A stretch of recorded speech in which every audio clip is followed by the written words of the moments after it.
jurisdictions in Ohio and Texas in challenging the policy in federal court. Here's some money news. For a second morning in a row, the major stock indexes were posting losses. The Dow Jones went into the midday down 84 points from its opening. The S&P was off 0.6%. The Nasdaq was lower by 1.3%. Builders are feeling the pressure of stubbornly high interest rates. Housing starts last month fell 9.9% compared to June and nearly 16% below July of last year. The average 30-year fixed mortgage stands at 6.68%. Related, Home Depot this morning reported fiscal second quarter earnings that topped analysts' expectations for both revenue and profit. Increasingly, homeowners have been fixing up rather than buying new, and home improvement stores like Home Depot are benefiting. Buying a new car isn't much easier than buying a house. Edmunds and Kelley Blue Book both have the average used vehicle going for more than $27,000. Dealers anticipate even higher prices if new tariffs take effect. That's the latest news. Weather is next. I'm Ken Weaver, WTN News.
What is up, party people? Happy Tuesday. Yes, sir. Woo, 6 days, baby. 6 more days and it's Monday again, boys. Oh, we do it every week. It won't take that long. No, it won't. By the way, I tried to get a hold of Bell yesterday, but I found out he's out of reach. Where'd you drop him off? I dropped him off just outside of Tullahoma in a big old field. Yeah, I think it went the wrong way. Yeah. So I have no idea. He doesn't know where he's at. That's all I know. He's in a lot of trouble, so we wish Bell the best, and hopefully he gets back here. I think he's on one of those dating cycles with the Amish, man. I hope so. I watched that whole thing with that girl. Yeah. She's got millions of followers, the Amish lady. Yeah. You know, and what do they call them? The Plain people? That's their name. The nickname's the Plain. And she's got that accent because, you know, they speak this kind of Dutch American thing. Right. But just very fascinating. She says, I'm going to make you a Amish cheeseburger. And it's just a grilled cheese. But she doesn't know. She thinks it's a cheeseburger. Interesting. Oh, it looks so good, though. Looks so good. See, and that's what Belle will do to her. Yeah, well, of course, yeah. She will wind up making grilled cheeses or cheeseburgers, if you will, all day. All day. All day. Sally already hit us up. Hey, Ken, did I hear you correctly? Nashville could make its own voting rules? I've got to look at that. So, because of the whole... Oh, yeah, we're not going to get any FEMA funds? Yeah, let's see. Apparently, Metro says the Department of Homeland Security is threatening to withhold 20% of first responder funding unless Davidson County switches to hand-marked paper ballots. Meets other election requirements. As opposed to... I guess opposed to what they have right now. Whatever that is, I do not vote in Davidson County. But I'm just trying to think, is this... You know, it's funny. I was reading today that Trump did mail-in voting. He mailed in his... Mm-hmm. Yeah. Mm-hmm. Don't do this. I did it. You better not do it. Hey, I have a question for you. What do you think of the potential toll road on the I-24? I'm okay with it as long as it's enforced. Harrison. Because like if I am paying a toll, in order to enjoy more free flowing traffic, I better get my money's worth. Yeah, that's it. You know what's the toll going to be? Right, that's the big thing. Right. How's it going to be enforced? They're already talking about too, because a lot of people got, I guess TDOT sent out letters going, hey, there's a good chance this could happen and we may have to take your house. So of course people started freaking out thinking they were going to come take everybody's house. And it's just it's a feeling out process. They haven't even awarded it to anybody, but I'm looking at it going, okay, what's it going to cost? How long is it going to take to build? Is it really going to do anything? And are you ever going to fix potholes? Number one thing. Are they going to come with potholes? They will in the choice lanes. Well, you're paying for it, right? Kind of like in Oklahoma. They get you to drive the toll lanes because those are the ones that are very well maintained. Yeah. Oh, I'm a big fan of toll lanes if you're going to pay for them. And, but it is, how are you going to enforce it? And is it really going to make a difference? Yeah. As far as enforcement goes, it's going to be probably one of those deals where they'll take a picture of your license plate. They'll run it, and if you haven't paid your monthly fee or whatever it is, then you'll possibly get a ticket. Yeah.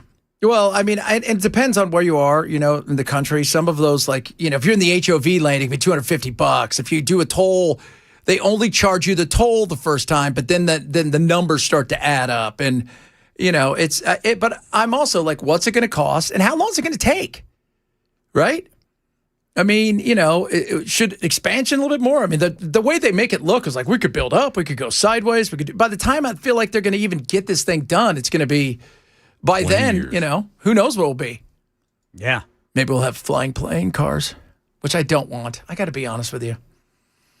The Jetson thing sounds good until you realize people drive. And then people are going to be landing on people's homes. Yeah. Time for airbags. In your house? You're fired, Ryan. On your recliner. Just chilling. Next thing you know, somebody falls through your house. You're like, what is this all about? On the outside, on the roof and stuff. Your house is going to be one big, giant, huge bounce house. It's going to be a big balloon. It's going to be a bounce house. We're all living in bounce houses. Welcome to the future. Welcome to the future. They'd have to do something if that was really a thing, The flock cameras. We're going to talk about that. Did you see that guy in East Tennessee? No, what'd he do? Oh, God. You guys haven't seen this. Let me see if I can pull it up here really quick. This is East Tennessee. Of course, flock cameras, big deal. This is one of the commissioners who comes out and, listen. All right, you can turn me on there, Ryan? Of events at an East Tennessee commission meeting, a Sullivan County commissioner told a flock camera representative his boss needs to be publicly executed. Take a listen. I believe that Flock right now is one of the most hated companies in America. They are one of the most corrupt companies in America. And quite frankly, sir, I don't think we can make America great again without hanging your CEO publicly for treason. I got to be honest with you. Wow. I not a fan of the flock cameras, at all. We've talked about that. We'll continue to talk about it. I think that's a little much. That might be. Right? Like that. I feel like that's like, Talk about a hot take. yeah, that's a hot take right That there. is a hot take. Yeah. Hey, you know what? I think they should kill you and the person that is your boss. But what are you thinking? Like, I don't want the flock cameras. I think a lot of people are, not for the flock cameras. And so, yeah, and you know what the first thing I saw last night for the first time ever? I don't know if you've seen it yet, Ken. I saw flock camera commercials on my streams. Really? Mm-hmm.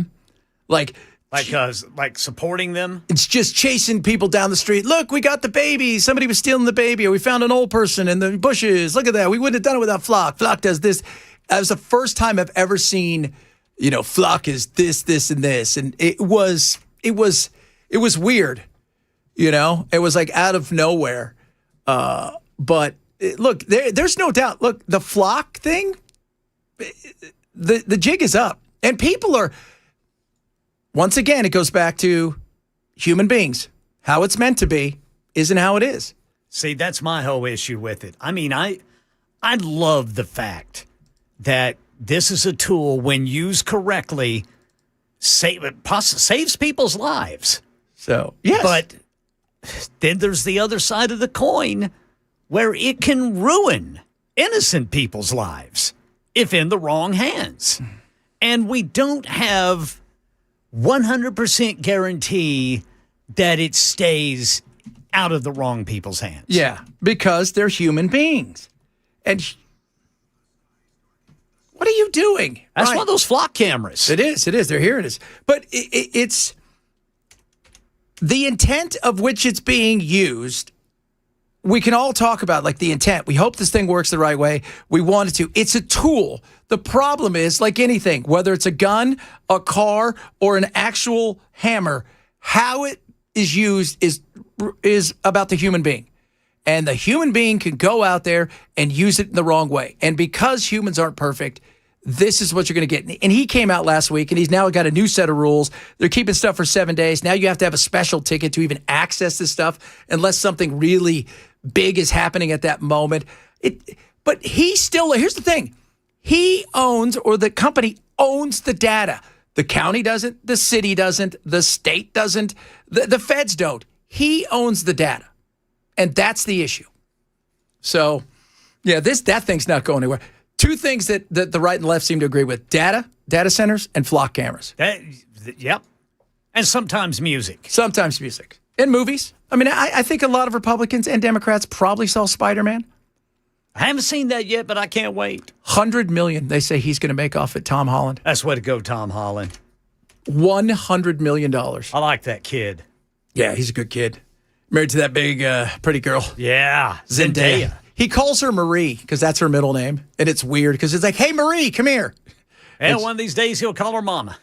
Hey, baby girl, could you butt over here? I got to talk to you for a second. So people talking about the choice lanes. Yeah. They announced, they said, think of Atlanta. So I'm like, okay. Yeah. Atlanta's got him. Also, Charlotte has a version of it too. Yeah, we have the toll roads out in California, and you put a little thing. You can't pay the toll. You've got to order a special thing that you put in your windshield, and then you drive through it, and it takes it. Otherwise, you get a ticket for it. Right. But it's I mean, the problem is, if you go and you do this, because everybody in the I-24 is going to want to do that for the most part. So all of a sudden, what you start to notice is it's just as busy as all the other lanes, except for you're paying to be in traffic. Because by the time they build it out, if there's more growth, what do you have?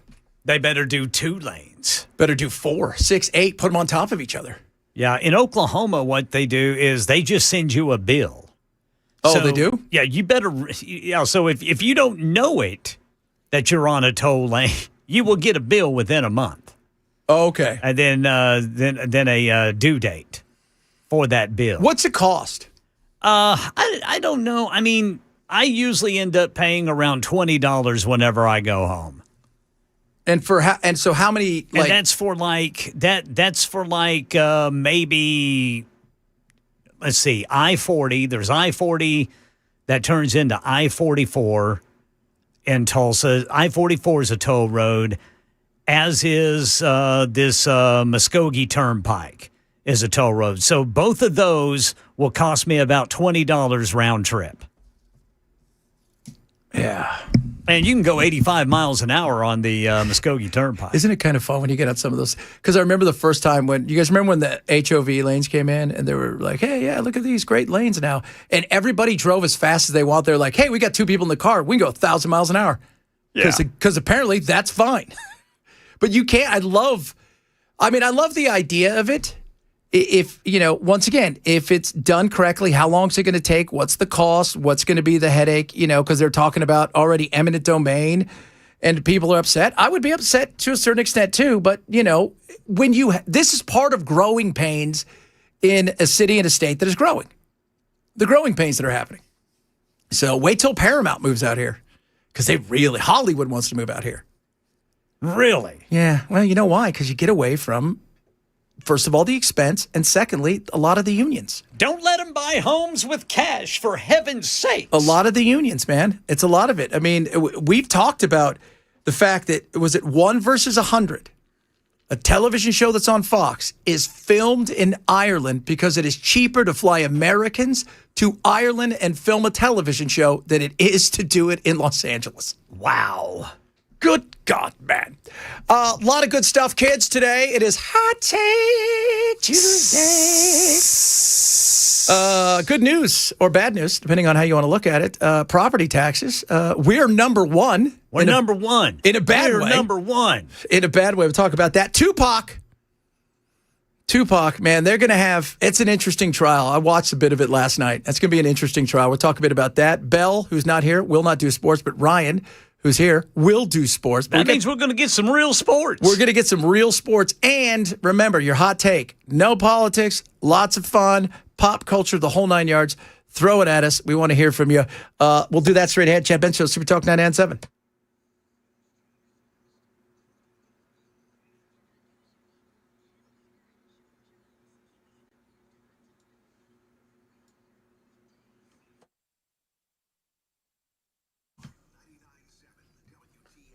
All right, guys. Bulwark Capital Management. Love to talk to you. I've told you guys I was a broker for a while, and I handled a lot of big investors who, would come to me, and a lot of times before they even come to me, they say, "Hey, can you take a look at what's going on in my accounts?" And I'd look at it. A lot of times, people are all over the place. Some people, they're investing in ways where people put them in stuff, and there's no way they're going to achieve their goals. In other ways, they're at their goals, and if something goes sideways, they're going to be no longer at their goals. That's why you need to talk to my friends at Bulwark. They can give you a second opinion. It's called a Know Your Risk Portfolio Review. It's absolutely free. They'll show you what they're about: low risk, lower cost, lower volatility. What can they do to give you the most upside potential? I want you to try it. Absolutely free. Again, you go to knowyourriskpodcast.com. That's KNOW, yourriskpodcast.com for Bulwark Capital's Know Your Risk Portfolio Review.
All right, drivers in Mount Juliet got an overturned vehicle blocking the right lane, 40 westbound, right there before Golden Bear Gateway and Beckwith Road. Also, road construction in Whites Creek.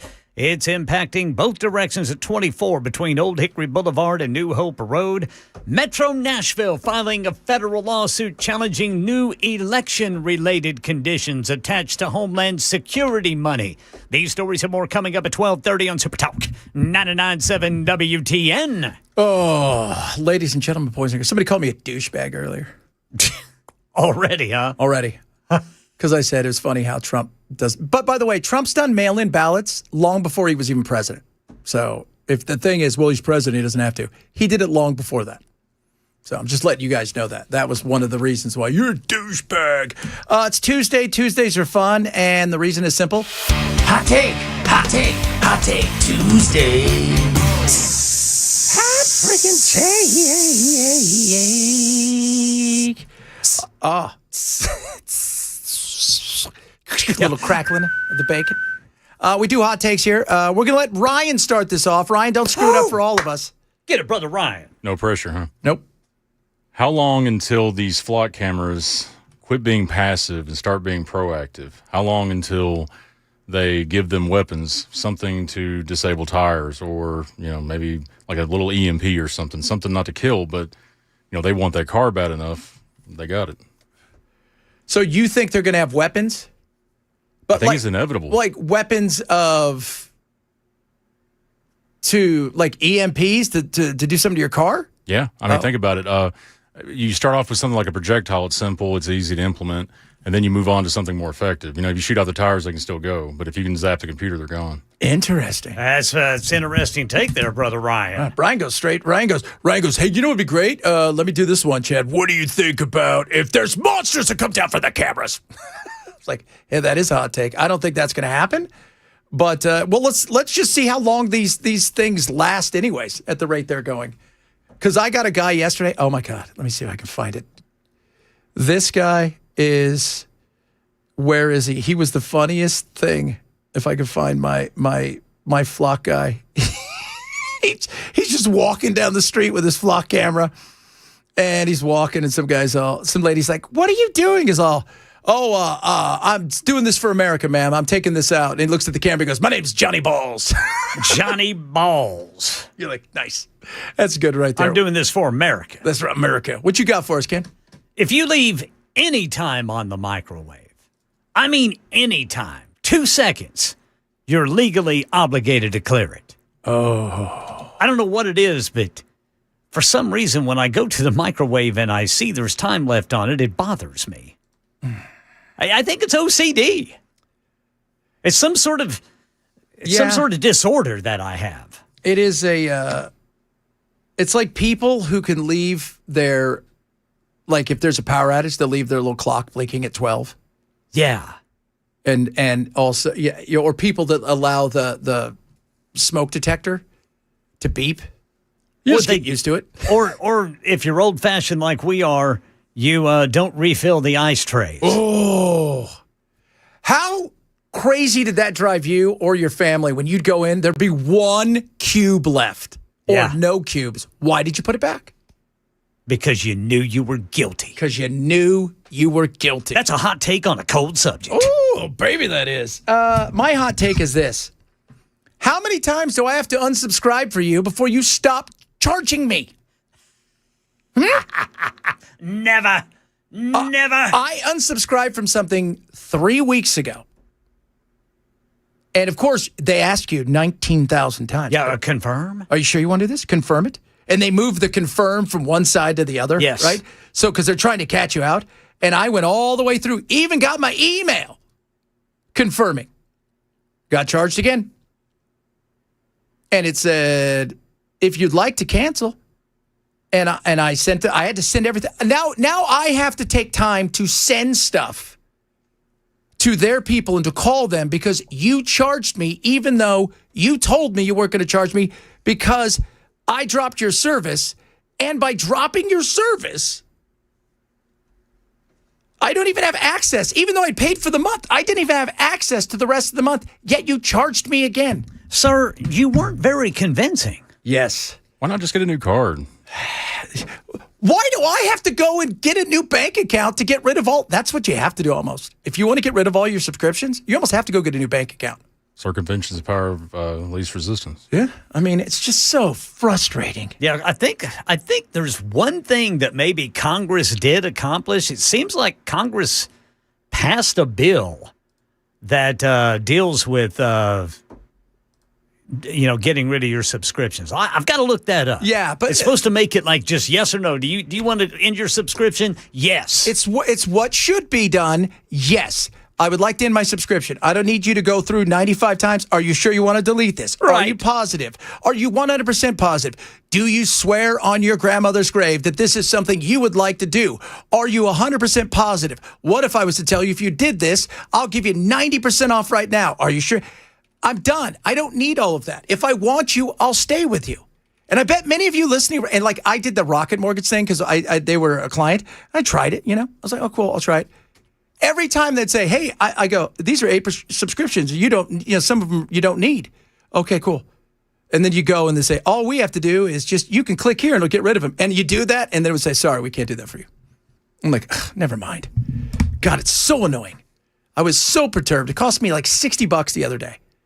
And now I have to go spend my time doing it. So Congress has not yet passed a nationwide subscription cancellation law. However, some states have their own automatic renewal and cancellation requirements. I wonder if Tennessee did that. You could also dispute it. Oh, they're going to give me my money back, in theory. That's what they say.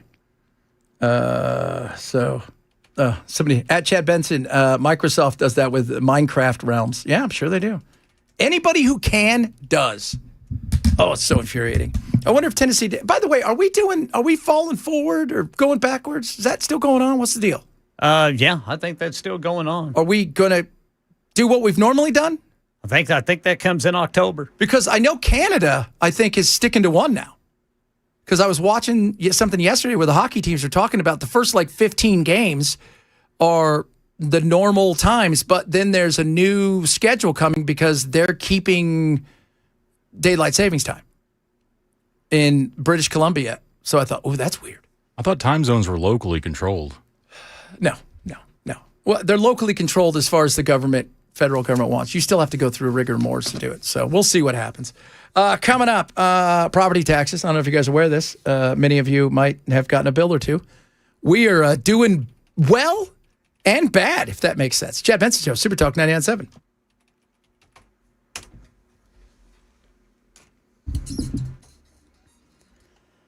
I'm Ken Weaver with your top stories. Drivers in Mount Juliet still got that overturned vehicle blocking the right lane 40 westbound near the Golden Bear Gateway, Beckwith Road exit. Also over by the airport, injury crash, Couchville Pike at Pulley Road. And in Whites Creek, we got road work on the shoulders, impacting 24 both directions between Old Hickory Boulevard and New Hope Road. Full forecast coming up in 5 minutes. Metro Nashville has filed a federal lawsuit that challenges new election-related conditions attached to Homeland Security money. City officials say the Department of Homeland Security plans to cut 20% of funding used for first responders unless local election systems are changed, including a move to hand-marked ballots. Nashville argues election administration is a state and local responsibility, not one controlled by the feds. The lawsuit seeks to protect funding used for emergency response equipment and training. And the Tennessee Department of Transportation has sent letters to a limited number of property owners whose land could be impacted by the proposed I-24 Choice Lanes project. TDOT says the notifications are not eminent domain notices and do not require immediate action. The agency says the letters were sent early to give affected residents and businesses more time to prepare. Project plans include adding optional toll lanes between Nashville and Murfreesboro. And the Justice Department says it plans to send a record 1,000 federal monitors to polling places during this year's midterm elections. Civil Rights Division Chief Harmeet Dillon says the monitors will help ensure compliance with federal voting rights laws. The department traditionally sends election observers, but this year's deployment would be the largest ever. Officials say federal employees from across the government will be recruited to help staff the effort. And new details have emerged in the death of actress Hayden Panettiere. A police report says her former boyfriend, Brian Hickerson, and his brother were at that South Carolina apartment complex when Panettiere suffered cardiac arrest on Sunday. The report says responders attempted life-saving measures, but the 36-year-old was pronounced dead at the scene. Authorities say the cause of death remains under investigation. That's the latest news. Weather is next. I'm Ken Weaver, WTN News.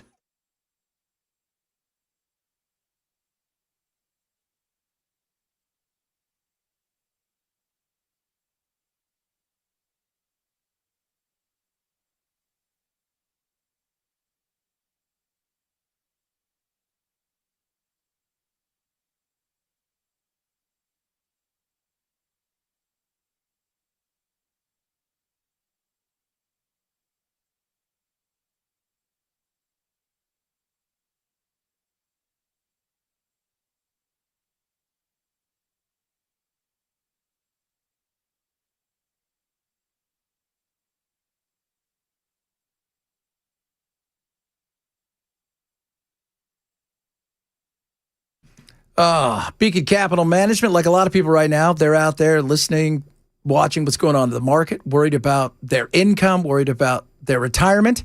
Beacon's got you covered. If you're at retirement, nearing retirement, they have got you covered. When you do this, call Beacon today. Start a conversation with them. 615-488-9303. Absolutely free. They're going to get you out a retirement-ready toolkit just for you. Money Enough for Life or Book, a retirement planning checklist, and a guide for maximizing your retirement income. No cost, no obligation, absolutely no pressure. They can speak to you about a lot of things, not just that, but also taxes, which are going to become more and more important in the future. And how do you protect yourself, especially if you're on a fixed income in retirement with taxes? You don't want that to start getting into your living expenses. And the next thing you know, you're starting to make serious decisions. Beacon has you covered. They're going to help you with elevated strategies aimed at reducing the impact of taxes on your retirement income. So call Beacon today. Sit down with them. They're local. They're amazing. 615-488-9303. 615-488-9303 or online at askbeaconnow.com to learn more for Beacon Capital Management. This is a paid placement.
So,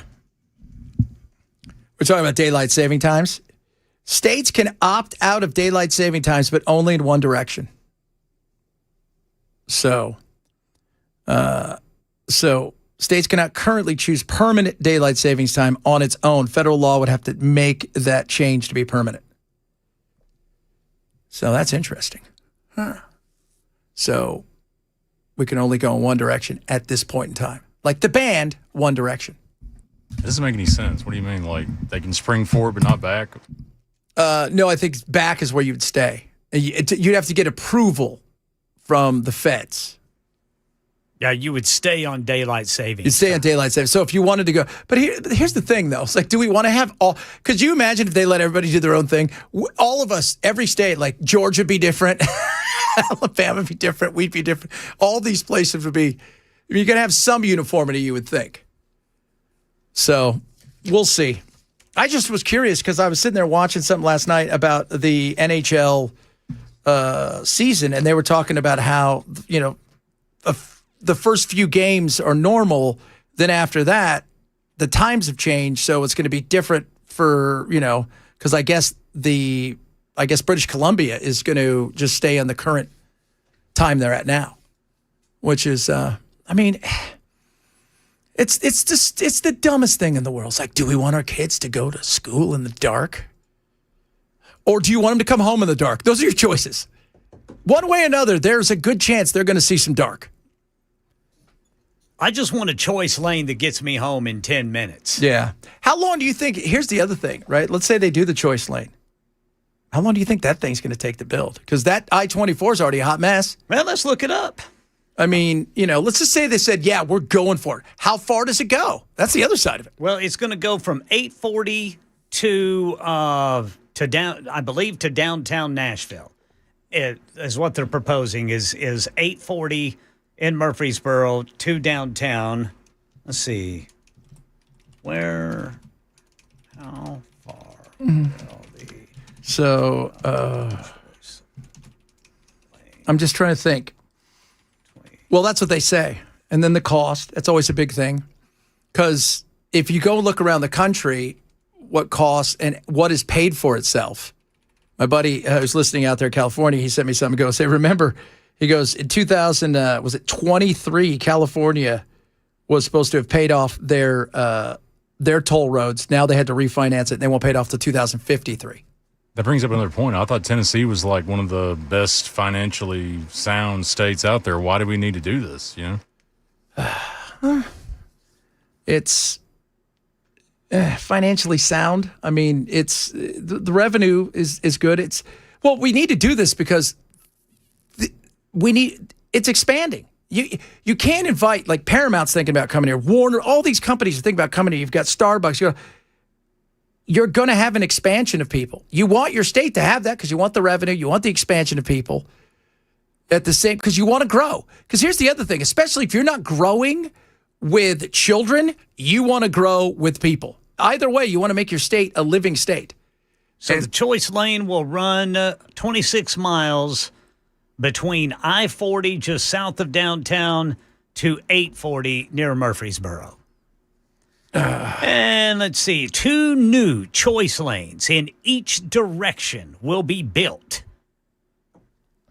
Okay, so the existing free lanes will stay in place. So basically, we're going to go to 6 lanes on each side, it sounds like. Okay. All right, that's interesting. After how many years? Yeah, I'm trying to see here. That's the thing. Who do you award it when? to? How long is it going to take? When? When is it going to happen? Question. And they're already messing with something that's already backed up and failing every day. Yeah, see, that's just it. Like, what's your alternative, Ken? My alternative is get out of my way. I've got a little Hyundai Elantra, and I don't play around. You do not. You do not play around. God bless you for that, my friend. God right bless now, it says as of this month, TDOT has not announced a construction start date or opening date. It just cleared a major environmental hurdle when the Federal Highway Administration approved it on June 16th. So it looks like they're still in that procurement process. So can we they got to select a private partner to design, build, finance, operate, and maintain the lanes. That's going to take a while. Yeah. Yeah, see, that's just it. It's a decade. You watch. So maybe next year at some point. Might happen? Maybe. And then they're talking, TDOT is talking today. They're having a meeting tonight in Franklin about changes to 65 between Nashville and Franklin. Okay. See? So Lots of changes going on. I don't know what that's going to mean. You know what David Bowie said about changes? What did he say? He just sang a song. That he did.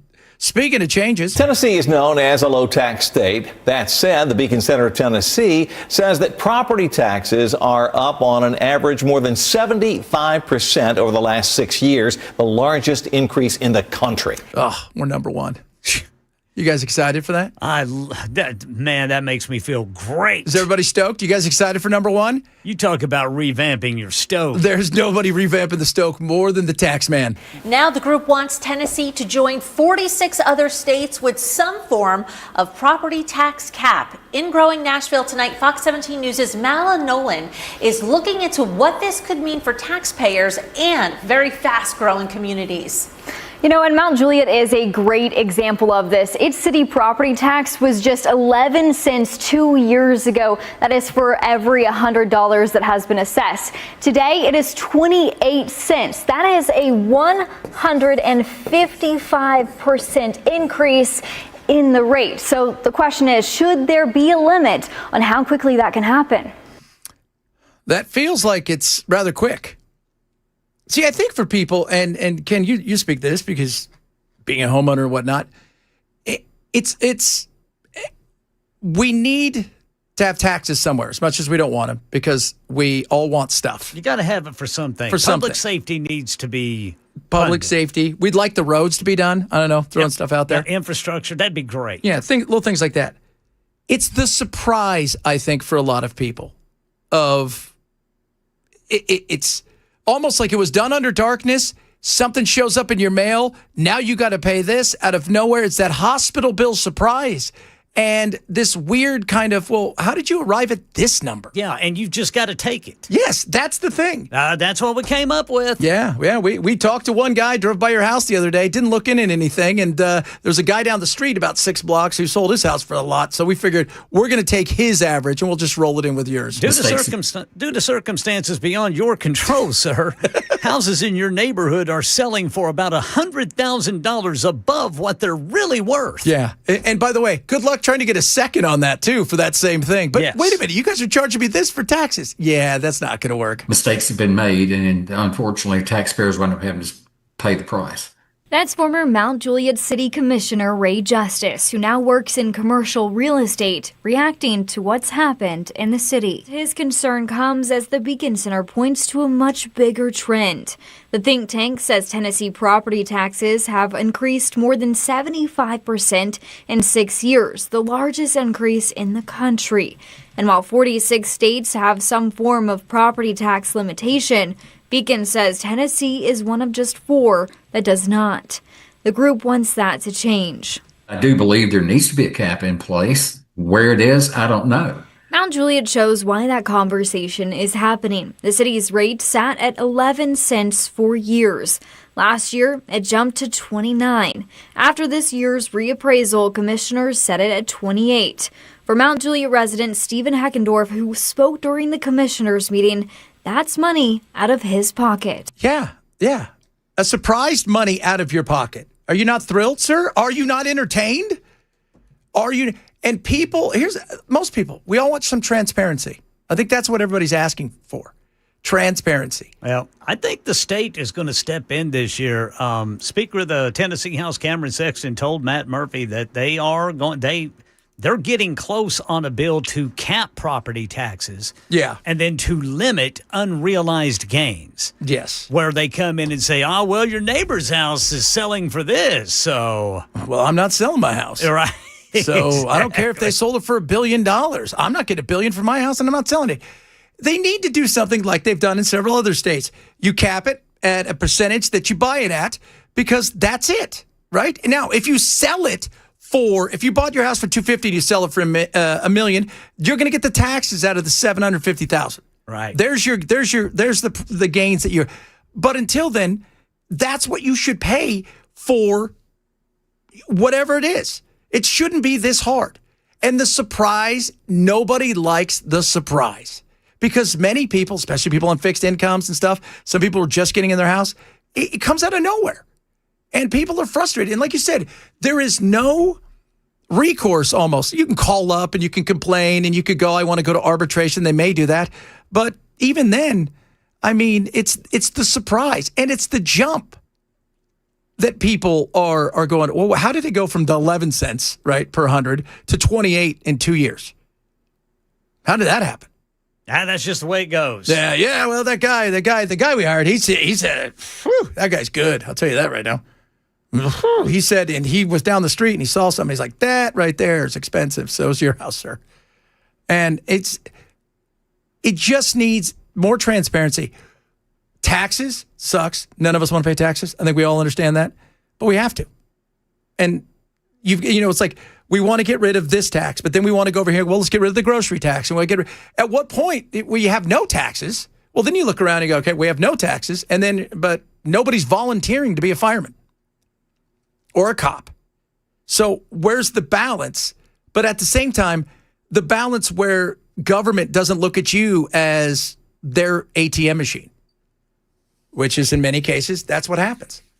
So, infuriating, my friends, infuriating. A lot of stuff still to get to. We're going to give our good friend Ryan here in for Bell. So if you guys didn't know this and you guys are new to listening this week, there was a tragedy where Bell got lost in wherever you dropped him. Would you kidnap him? Just outside Tullahoma. Yeah, we have no idea where he's at. He could have been kidnapped. That seems like something that could have happened. I think he's courting an Amish woman. I do believe he's courting the Amish ladies. I think that's something. Feels like something he'd do. I think he'd get along. She'd make him a sandwich. They wouldn't talk a lot. He could listen to music. Yeah, he's probably trimmed his beard up a little bit. Oh, yes. Got to get rid of that mustache, too, because those things are evil. Evil. So we will do sports straight ahead. Chad Ben Show, Super Talk 99.7.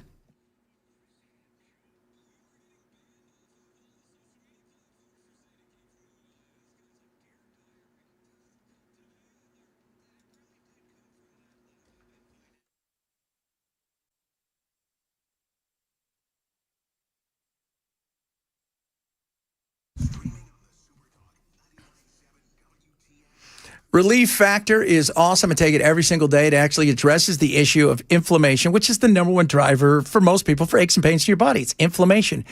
One of the things that happens is a lot of people, they take something that masks the pain. So it makes it so it doesn't hurt, but it doesn't fix the issue or even address the issue. That's what Relief Factor does. Works from the inside out.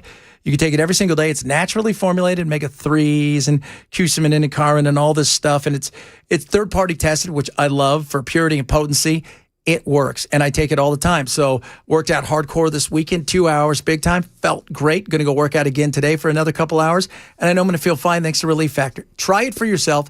3-week quick start, $17.76. That's it. 3-week quick start, $17.76. Get it by going to relieffactor.com, relieffactor.com, or call 800-4RELIEF, 800-4RELIEF for Relief Factor.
The guaranteed offer is the simplest, least stressful way to sell your home.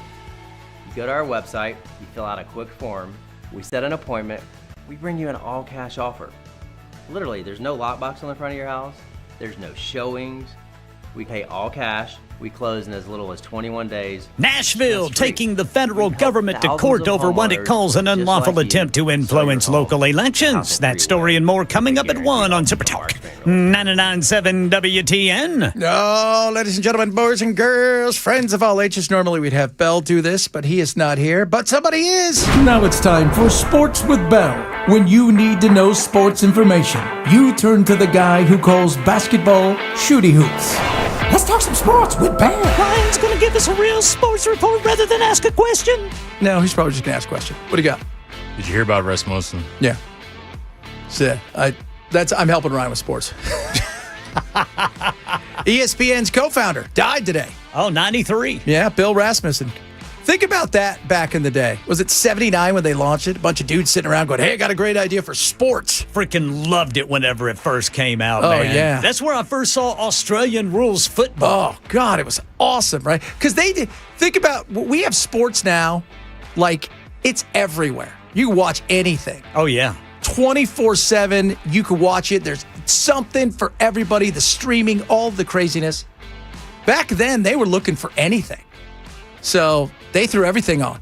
And remember their logo? It was so simple. It was just like, it was like block letters with a red circle around it. It was like somebody carved it and they just stuck it. Right. Tom Mees was like the guy there. That's right. Tom Mees. I think he drowned. He drowned? You didn't know that? If I'm correct, I think Tom Mees, he was their hockey guy.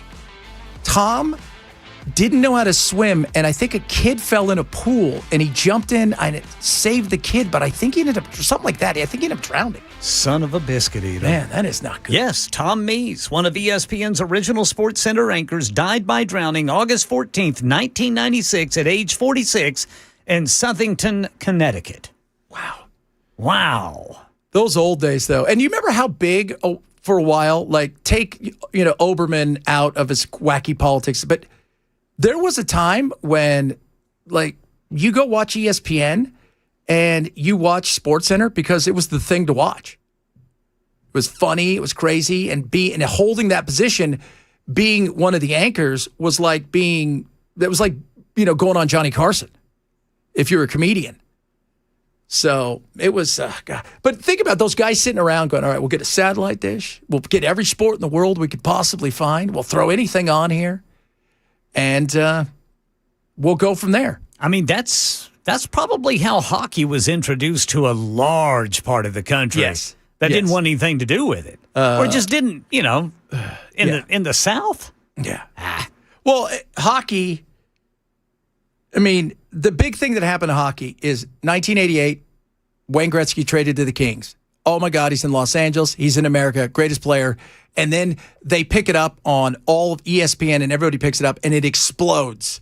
And from there, we have the Carolina Panthers because of that. You got the Nashville Predators. Got the Nashville Predators, You've baby. got Florida. You've had so many of these, teams and stuff. Hell, they're thinking about putting one in Houston now. Looks like that's going to be the next place. Yeah. So, it's just, but those guys, that was Maverick back in that day. Thinking about, let's do this. It was awesome. It was so awesome. Man, they had everything. I remember when we first got cable. Yeah. And we got it it was like the week of Thanksgiving, and they had all those basketball games. They're playing in Hawaii, all the college games. Yeah. But because you never saw college basketball outside of March Madness once in a while, exactly. I would sit there and just watch it, watch the Braves game. Oh, it was crazy. Yeah. Crazy, baby. Crazy, I say. Coming up, measles are spiking. Kentucky, we're looking at you. Kentucky, we're looking at you. A lot of stuff to get to. We're still at a kerfuffle with Iran. Looks like that's not getting solved anytime soon. We'll talk a little bit about that, among other things. Chap in, so Super Talk 997.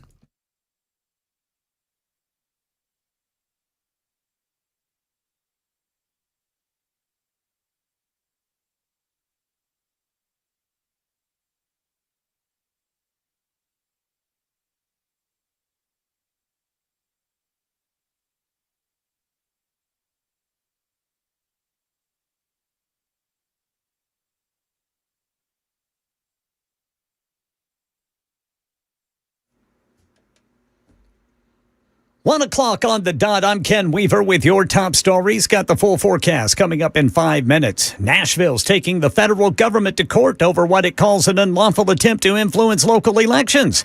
The lawsuit says Department of Homeland Security is using grants as leverage, threatening a 20% funding reduction if the city does not adopt hand-marked paper ballots and other election security measures. Metro officials say those changes would be costly and unnecessary. Funding at issue helps pay for first responder equipment, training, and emergency preparedness programs. And we're learning more about the fatal incident behind a gas station on Fessler's Lane yesterday afternoon, where investigators say a 46-year-old woman was sleeping underneath a parked semi behind the Shell station there when that truck pulled away. Police say she was struck by the trailer's rear tires and died at the scene. Meanwhile, the driver of the semi kept going, probably because, as police say, they had no idea they'd run over anybody. The vehicle described as a blue semi pulling a white trailer. And Tennessee has the worst property tax hikes in the country, according to a recent report from the Beacon Center of Tennessee. Channel 4's Danielle Ledbetter reports. Recent data shows Tennessee is leading the nation for high property taxes. So that is according to the Beacon Center of Tennessee. Volunteer state has the highest percentage increase in property taxes of any state over the past 6 years by a double-digit margin over the next closest state. Locally, the hikes have been staggering. Mount Juliet approved an 160% increase. Fairview has a 42% increase. And in Nashville, homeowners have watched their bills climb about 60% in 5 years. Next closest state, Colorado. Police records are providing new information about the death of actress Hayden Panettiere. According to an incident report, former boyfriend Brian Hickerson was present when emergency crews responded to a cardiac arrest call at a Greenville, South Carolina apartment complex. Investigators say Panettiere was found unresponsive and could not be revived. An autopsy has been completed. Officials say no signs of trauma were found. And police in Philadelphia are searching for a masked suspect whom investigators say has been terrorizing women.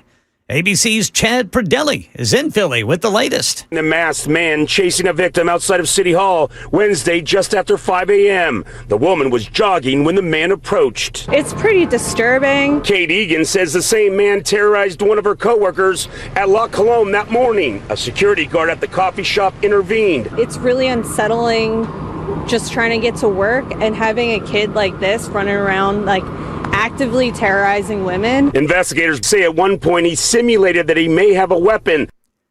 Yeah, that kid is going to run into the wrong person. That's the latest news. Weather's next. I'm Ken Weaver, WTN News.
Fast track.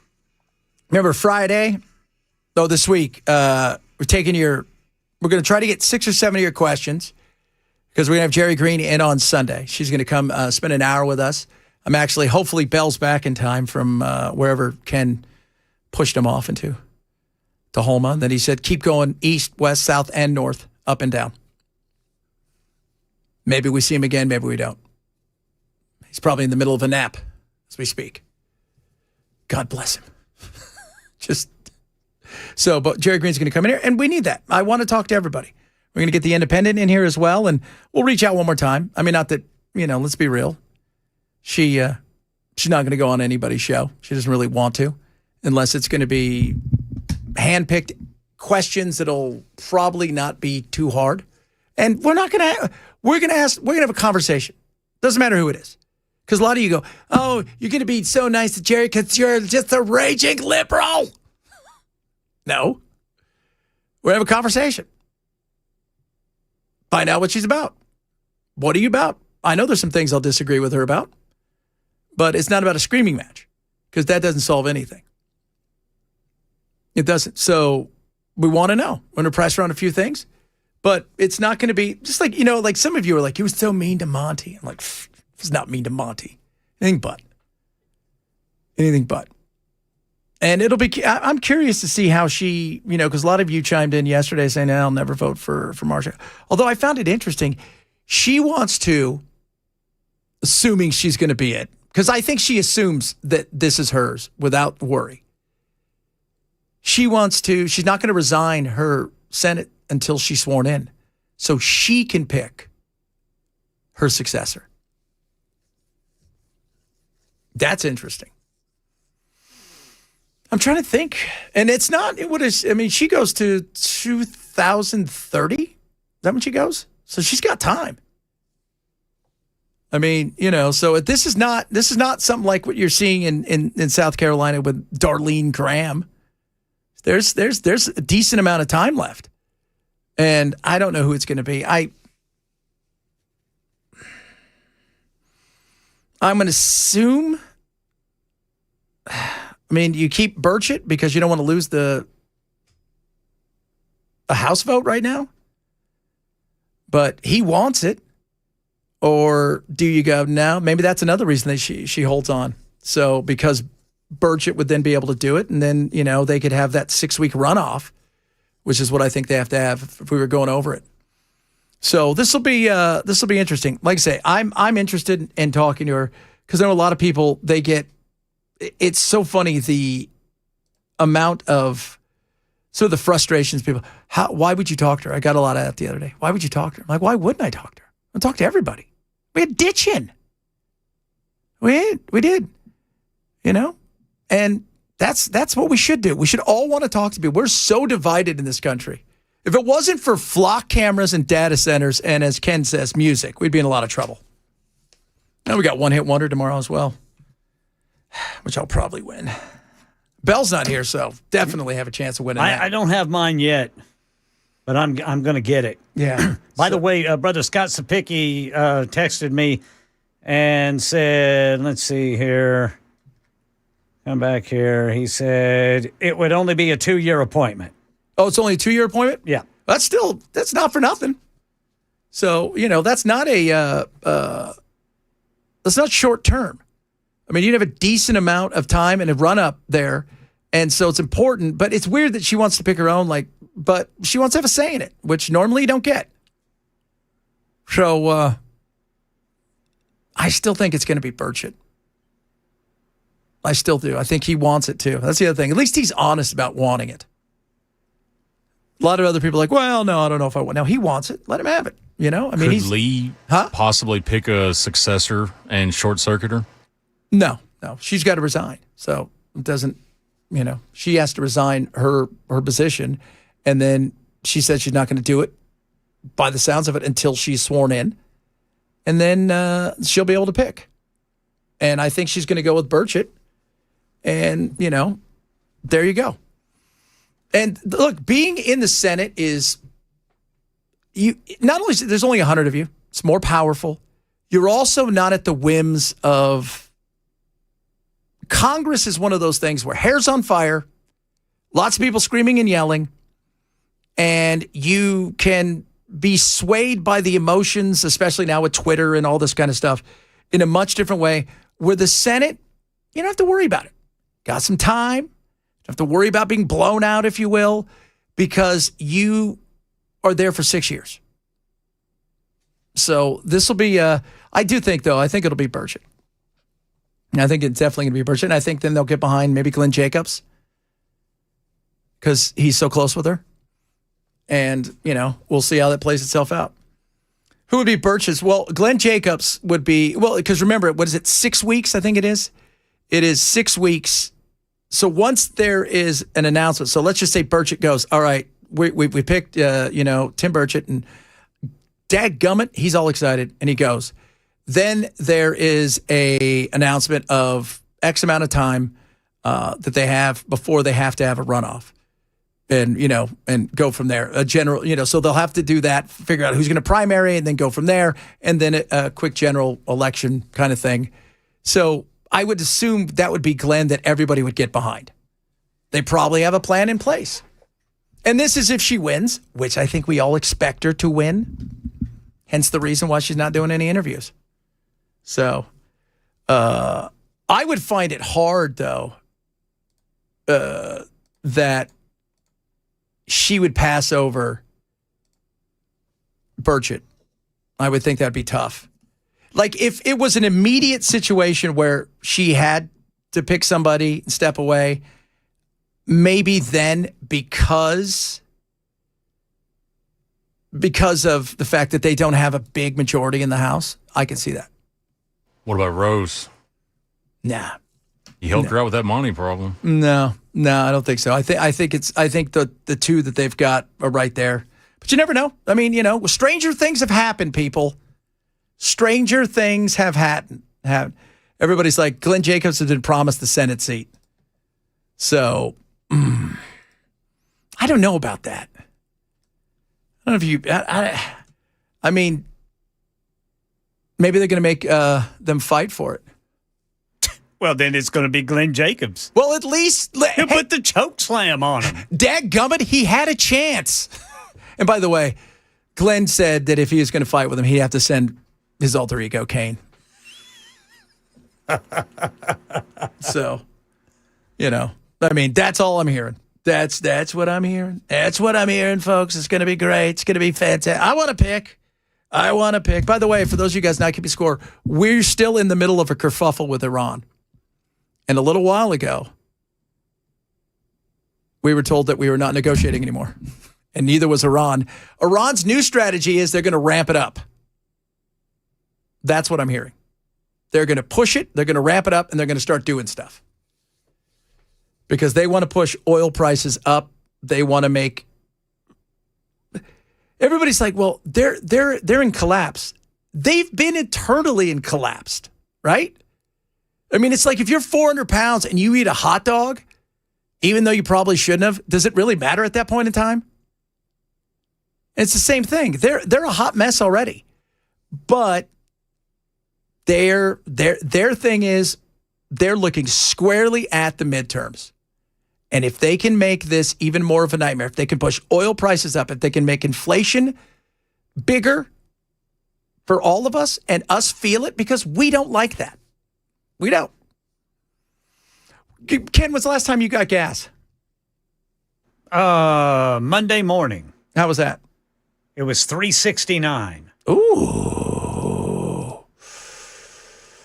I don't like that. Where's my $2 gas?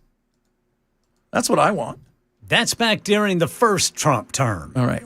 Is there a machine that I get back in that thing and go? I wish. Right. And here's the other thing. And one of the things, and how all these things are connected. China helped the world out by not purchasing oil in the open market the way they normally did. Secondly, diesel, and pay attention to this. 2 big refineries were hit because, I don't know if you guys are aware of this, Ukraine no longer is playing at all. And they hit 2 refiners that refine a lot of diesel, which is going to cause diesel. You're going to see it start to step up even more. And when that happens, What do you think? Stuff that gets to us, stuff to make, all of it's going to cost us more to get. And I don't think there's an end in sight right now. I'd like to think there is. How do you have an end in sight when nobody trusts each other? I mean, I don't. I mean, they don't trust us. We don't trust them. So what's to think that any of this is going to play itself out in a way where there's that this is going to get done? The memorandum of understanding that I understood to be was a mess. So we will see. But, gas, that's good. 347, 329. Ken, you're going to the wrong place. I guess so. Man, do you go to the same place? I go to the same place. Man, you got to start stealing your neighbor's gas. I'm going to have to go. Yeah, I'm going to have to get me a little hose and a bucket. So now what did I spend the other day? Because I had to get gas. It sucked. But see, it's in Nashville. Taxes are different. See, some of that stuff, taxes are different, things of that nature. I think it was $356, $366. Which I was not thrilled by, but it's better than the alternative of $4. Yeah, I'll take it over $4 any day. Yeah, and the nation is over $4. So, and remember, we get a lot of stuff from other places, including our vegetables, even though nobody's eating vegetables anymore. Have you even thought about eating a salad? No. Yeah, I haven't either. Man. I don't think of salads often. Anyway. No, I don't either. I mean, that's part of the fun. But the other day, I was like, man, I would like to have a salad. Even when I got a burger from Wendy's. Oh, yeah. And I went there and I said, they go, what do you want on it? I said, you know what? I don't want any lettuce or tomatoes. I haven't heard anything about onions, but I don't want any lettuce or tomatoes. And the lady started laughing because she's like, you're not the first person to say that today. And I said, probably not. Probably not. And I doubt I'll be the last, kids. I doubt I'll be the last. No doubt about that. But the Iran stuff, real quick. We don't talk much about it because some people out there, you guys go back to 47 years. Look what they've done. And we forget about what happened before that and the nightmare that, us and the Brits caused upon them by installing the Shah, who robbed them blind and tortured them. This isn't going to change anytime soon. I have a feeling we're going to have this I would love to say it's over tomorrow. I think everybody would. But I wouldn't be surprised if we see this through the end of the year. And then from there, I don't know. Because, they're just standing and staring at each other. I think that's what we have. We have this eternal tit for tat that's going to happen back and forth and back and forth. I think we're going to get this for several more months. Because Trump's only incentive is the midterms. And does he really care about the midterms? He said he doesn't. And their incentive is get us to the midterms where we got $4, $5 gas and inflation is high and that we may be heading towards a recession. That's what theirs is. So at this point in time, I just think that we're going to be kind of here in this bizarre stalemate where we're going to see gas fluctuate, oil fluctuate, but not a lot happen. And this, remember, was only supposed to last 2 weeks. We're at day 170. That feels like it's longer than 2 weeks. That's all I'm saying. Coming up, little what's trending? What's trending? We'll talk about flock cameras as well. And the drones. Oh, the drones, baby. Because they were going to do a pilot thing with drones. And, because we're not being surveilled enough. That's all I know is we're not being surveilled enough. So why not go with more things? The drones. We'll talk a bit about that as well. If you're missing the show, shame me to grab the podcast. Chad Ben Show, Super Talk 99.7.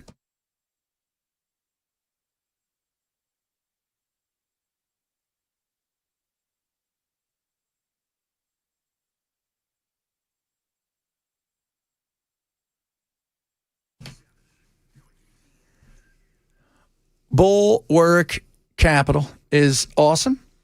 They are the people that I have my money with, and they're incredible.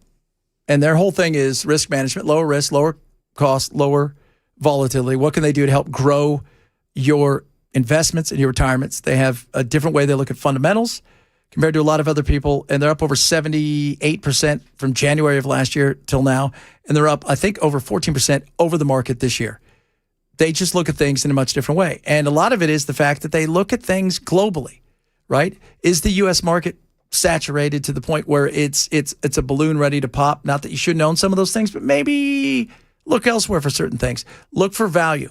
It's the easiest thing in the world. Buy cheap, and sell it when it makes a move. And that's what they do. And they do it so well. So what I want you to do. I want you to talk to my friends over there. They're going to give you a free Know Your Risk portfolio review. You can go there by going to knowyourriskpodcast.com, KNOW, yourriskpodcast.com for Borg Capital Management.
All right, drivers north of downtown, we've got a disabled vehicle that is blocking the southbound right lane of 4 lanes. This is the southbound right lane of 65, just north of Talbot's Corner. An illegal battle's underway between Nashville and the Trump administration over federal grant funding for first responders. Details coming up at 1:30 on Super Talk 99.7 WTN. Oh, baby, it is a Tuesday, and on Tuesdays, we get it hot. Hot take, hot take, hot take Tuesday. So freaking hot. It's like you branded something, then put it back in the water. Yeah. Yeah. I like it. Hot take. Let's roll with it. Ken, we'll start with you. If you leave any time on the microwave, I mean any time, even 1 second, you're legally obligated to clear it for all of us who suffer from OCD. Ooh, yeah. Yeah. I mean, I don't know if I suffer from it, but I think I do sometimes because weird things bother me. What are the other weird things? If I lose the TV remote, it sends me into a fit of fiddlesticks. It drives me crazy to lose the remote. So we bought a gag remote. Have you ever seen it? No. It is probably 1.5 feet long and about 1 foot wide. Like the buttons are massive. You're not losing that. No. And you know what I found out too? When my kids are not here and my wife is not here, I don't lose the remote. You're not losing. Yeah, I one time was stomping around the house, fiddlesticksing left and right. Yeah, Went to the restroom, and there it was in my left pocket. Oh, well, the that's remote. But I mean, I'm sure every one of you listening right now has also had the issue where you've, your kids or somebody's taken it, you go and you're like, hey, why is the remote in the fridge? What does it do? Yeah. It's the little things that irk me, right? Like if I can't find my keys, but I've noticed when the kids aren't around, everything seems to be exactly where I left them. But for some reason, when I see the microwave, it has to be perfect. Do you do the lights too? Yes. Yeah, man, I tell you what, I'm with you. Got to have the microwave light on at night because it's kind of a soft light. Ooh. Little soft. Makes you feel cozy. Just in case, too, you got to wake up. You don't want to stub your toe going Then you wake up, yeah. You don't want to stub your toe because then that sends you into a fit of fiddlesticks. Oh, lots of fiddlesticks. Fiddlesticks and fartlesticks and all the sticks. What do you have for us, Ryan? Now, if you lose the keys, are you the kind of guy that will stop time and upset the apple cart to find them, or will you accept the sin of just taking the spare key?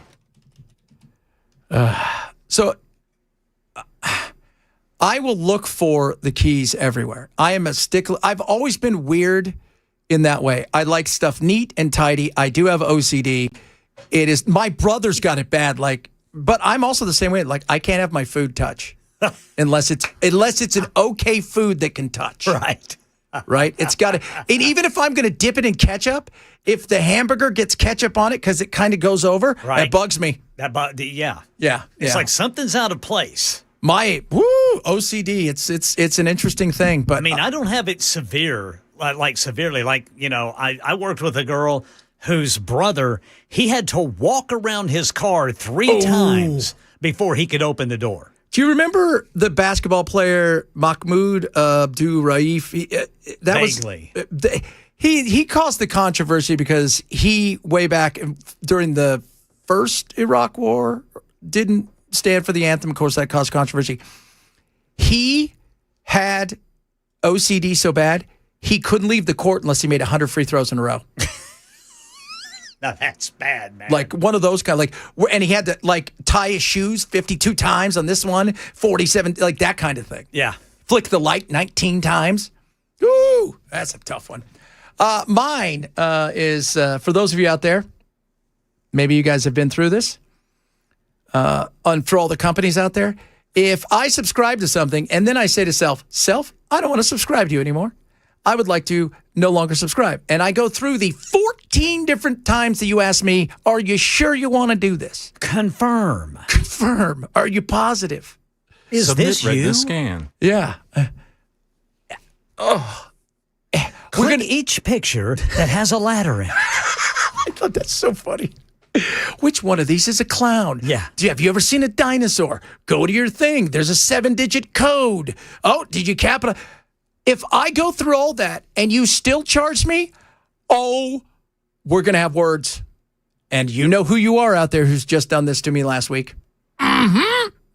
Because now I have to go through a bunch of crap, even though you blocked me from the site, so I couldn't use it anymore. And at the same time, you still charged me. And then you act as, we didn't know we did that. Do you still want to confirm? I'm confirming, all right. Confirm, right? I'll get you guys. I don't know if all banks can do this, but I got Cash App, and you can actually see all the people that have charged you and then block them, just them specifically, and continue using the card. Oh, well, that's, I like that. Your other one last hour, he's like, you should just close all your bank accounts, get a new bank account. That feels like I'm being punished. And here's the thing. I'm being punished, but there's a lot of stuff that I want to keep. Now I got to go back and redo all that. Oh, Lord, this world. What do you have for us, Ryan? What's your thing? Well, these flock cameras, it's kind of like the frog in the boiling water. How long until they're not just looking and taking pictures? How long until they're actively stopping people? Yeah. Either with the blue lights telling them to pull over right there, or with some kind of ability to take out the tires or the motor or whatever, if the car's wanted. I mean, what's stopping them if we accept this? Well, we shouldn't accept it. And what's stopping them is us, the people. We, the people, bringing justice to all. That was what commercial was that? That was one of those. It was one of those commercials you'd be at home watching TV during the day. And it was a bit, you're like, hey, do you want to be a model or just look like one? You're like, yeah.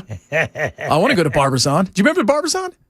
No. You never remember Barbizon? It was one of these commercials to come on when I was a kid. It's like, do you want to be a model? You're like, yeah. Or do you want to look like one? I'm fine with either. And I'm thinking to myself, why would I just want to look like one? I mean, if you're going to make me a model, I want to be a model. If I look like one, I want to be one. That's right. I want to get paid, baby. How do I do that? And well, send us... Send us a headshot, $5,000. Send us a headshot at $5,000, and we'll get you in through the first phase. How easy must that have been? That when people would come in and they're like, you know what? I think we could make you a model. You know what? I tell you what. Let's get through this first phase here. Why don't you cut us a check? Oh, you can't. Don't worry. We got we can get you a loan. Yeah. Yeah, don't worry about that. And by the way, I know that we'll get you a loan. Because they do. They have all those Fed funds, those federal funds. Yeah. Oh, yeah. You can be an operating Thetan. Huh?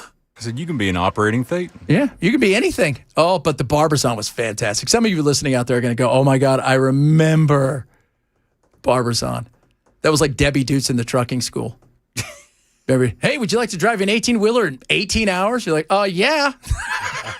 Not safely, but I'll try it. Coming up, we'll talk a little bit more about what's going on here, including the drones, flock cameras, flock this, flock that. Chad Benson Show, Super Talk 99.7.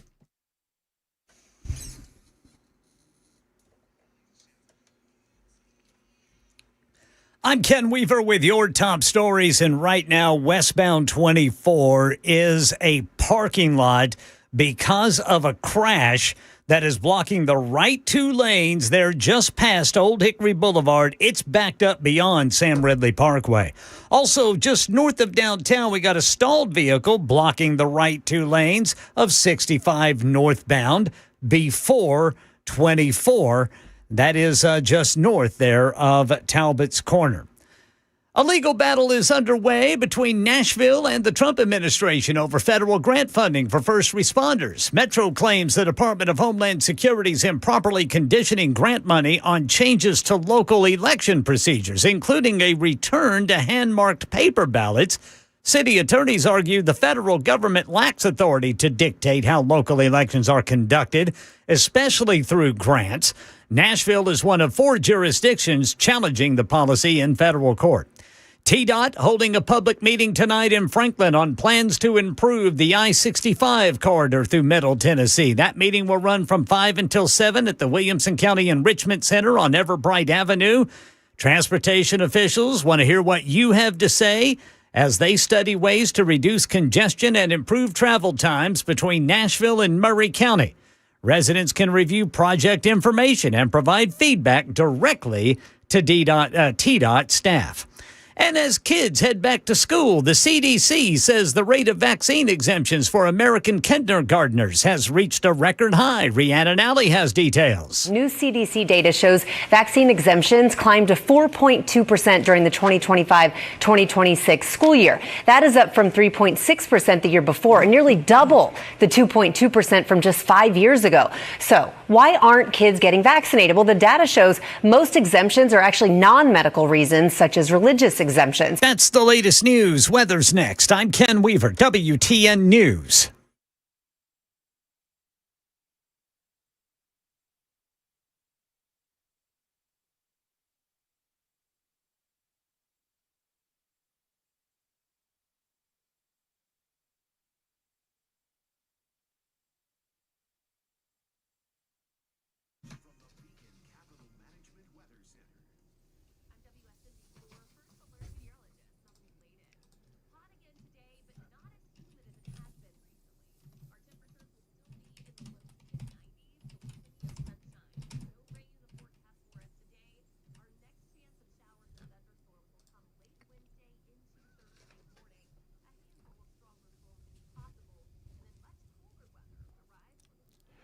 Kids back in school. It's time to make sure your home is ready, too. Right now, Busy Bee Plumbing, Heating, and Cooling is helping you save their biggest back-to-school offers of the season. So that's what I want you to do. Schedule an HVAC maintenance or complete any HVAC repair, and you're going to get a free dryer vent cleaning, minimum $500 HVAC repairs to qualify. And if you're thinking about a new system, I love what they do. That's why they're so connected to the community. When you purchase a high-efficiency HVAC unit, you're going to be entered in to win Busy Bee Healthy Hive giveaway. So this is a $1,500 sponsorship deal for a local school of your choice. Plus, qualified teachers, faculty, and staff can receive free Beehive membership when a customer purchases or renews one of them and gifts it to them. And if you need major plumbing work, they've got you covered as well. $500 gift card when qualifying home offer for repipes or main line replacements. And if you need some credit, they got you covered as well. 0% financing for 18 months on approved credit. So call Busy Bee today. Find out what they can do for you. 615-775-7833. 775-7833 online at busybehvac.com. Times are tough. Absolutely, I agree. Now, if you need a new truck or a minivan, maybe an SUV, Mid-10 Ford, they can help you out with great selection, terrific pricing as well. Mid-10 Ford, they've been around for 56 years, since 1969, helping people get the vehicle that is right for them. They can help you save $1,000 or more on select Ford trucks. They also offer special financing as well if you need it. Now, Mid-10 Ford, I like to say that they're a one-stop shop.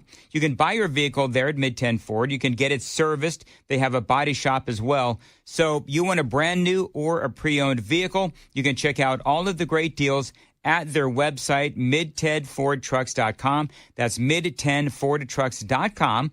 They offer low-pressure sales, maximum customer service if you show up at their business, 1319 Foster Avenue. This is a family-owned business going back 4 generations. So, yeah, they do know how to treat customers. So let them help you get into your next vehicle. Again, low-pressure sales, maximum customer service. Find them online, mid10fordtrucks.com. That's mid10fordtrucks.com. Let their family take care of your family.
Hope you guys are doing well on this gorgeous day. It's gorgeous outside. Sweater weather. Not quite Chamber of Commerce weather, as Ken likes to put it. But it ain't swamp ass. It is not. That's why I haven't done a swamp ass report. By the way, Ken, a lot of people are saying there's all kinds of accidents. Stuff's on fire. Down there at on 24? Let's see here. We got, I think one of them. What's going on I-65 North just before the exit 80? Fire trucks? Yeah, you've got I-65 North. You got a stalled vehicle that's blocking 2 lanes. That's probably because maybe that car's on fire. Oh. We don't like that. Bad. Let me check the old cameras here. Get an eye on it. Yeah, let's get an eye on what's going on. Luckily, we have cameras everywhere, people. I can get my computer to cooperate here. Except for where we need the camera. Let's check the old flock camera here on traffic. Are you allowed to? We're going to let Ken, because we trust Ken. We're going to allow Ken. Looks like they've cleared whatever was going on up there on 65 northbound. Now, down here in Rutherford County, come on. This is another thing that bothers me, is whenever the mouse won't grab. Whenever the mouse won't grab on your computer. Time to clean the ball. So let's see here. Oh, yeah. Yeah, that's there's no fire or anything, but it looks like the left 3 lanes are open only 24 westbound at Old Hickory Boulevard. So you got the right lane and the shoulder completely shut down there because of a crash going westbound on 24 there at Old Hickory Boulevard. Yeah. Somebody just said 24 westbound at exit 62 crash, and they put a little emoji with like a crash. Barbecue, we're hearing. So, here's something on 65. Got a grass fire. Oh, my 65 northbound. The northbound 2 right lanes are blocked right after Briley Parkway. Whew. Or no, I'm sorry, Harding Place. Right after Harding Place. All right. So right before Armory Drive. Stuff is booming, is what we're saying. Out Yeah, there. that's going to affect Brother Murphy. Yeah, everything does. Everything tends to affect him. Have you noticed that? Now that he's moved out there, that's what happens. That's it. People want to know why I live so close. Because I did that for so long, every day, 65 miles, and then 65 miles back. Goodness, and it ate up my car, and quite frankly, it eats up your soul. Yeah. Probably 110 miles. So, yeah, but I was getting up at 2 a.m, and I wasn't getting home till 7 or 8 o'clock at night. And it eats your soul up. You're like, this sucks. Wow, that's quite the grass fire. Oh, is it? Causing a lot of smoke. A lot of smoke. Southbound seems to be moving okay, but northbound, you got to get over because they've got the right 2 lanes there blocked. Yeah. So, yeah, something burning off in the grass there. Somebody said, Ken, I-24 at Old Hickory Boulevard, you had to say what side of town? Laverne area or Whites Creek area? That's going to be Laverne. That's going to be Laverne and Shirley. That's right. I always forget, 24, you got 24 east and westbound, north and south of downtown. Now, Ken, just out of curiosity, would any of the potential new toll road helped any of this? Well, this would not. This would not affect that. Now, this crash, the toll road would not be affected by the crash there at Laverne. That's right. Because it's my understanding that these choice lanes are going to be on the inside. Oh, they're going to be on the inside. Okay. Right. Now, you would still probably be impacted from people having to get over. The rubberneckers. But you better not get in that lane if you have not paid your fee. If you've not paid they're coming for you. Although several of you guys, you all said, man, I drove a lot of tolls in Florida. I'm still getting tickets from them. I was like, I could see that. Maybe they could send a Waymo to your house to collect. Somebody actually said, wait till Waymo starts putting the flock cameras on their car. Oh, yeah. There ain't nothing you can do about that. That's private property. So I don't think Waymo will. Well, the flock cameras are private property. They're not owned by. They're on public thoroughfares, though. Yeah, but they're owned by Flock company. It's not one of those things where they're leasing them to the city. So, they keep all the data too. That's been the issue. Somebody said the best way to fix traffic in Nashville is to not work in Nashville. That's a good way. That is. And just convince outsiders that we've got giant spiders and scorpions. And they'll chase you. So you don't want to come to Tennessee. I saw a trailer for a new spider movie. Because there's 2 of them coming out. One of them's called Resort, I think, where these kids go and they're like influencers and going to do hey, we're here at a new resort, and the spiders are on the island. And this other one's in a building, and these spiders get loose, and they decide, you know what? These spiders can kill everybody, so we're just going to shut the building up and blow it up. And these people are stuck in it. Because, dude, spiders give people a visceral reaction. To this day. They do, man. I mean, there was a reason arachnophobia was so creepy. It's like, I've gotten used to spiders somewhat, like on my patio. For whatever reason, we have a lot of spiders. And I don't want to spray because that spray doesn't go away. It stinks. And I'll probably breathe it in anyway. So I've gotten to where I just grab them and throw them over my wall.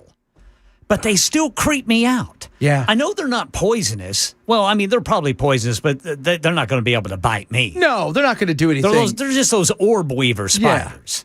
Yeah, it's not like it's a brown recluse or or something like that, or a black widow. Right, but I mean, I'm still hesitant to grab them because it's just looking at them, they freak me out. It is. Except for little jumping spiders.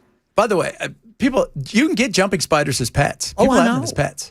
I interacted with one back in May on my patio. Little fella was putting his little legs on my finger. Yeah, they're not afraid. It's interesting. There are people out there that, I've had tons of tarantulas as pets.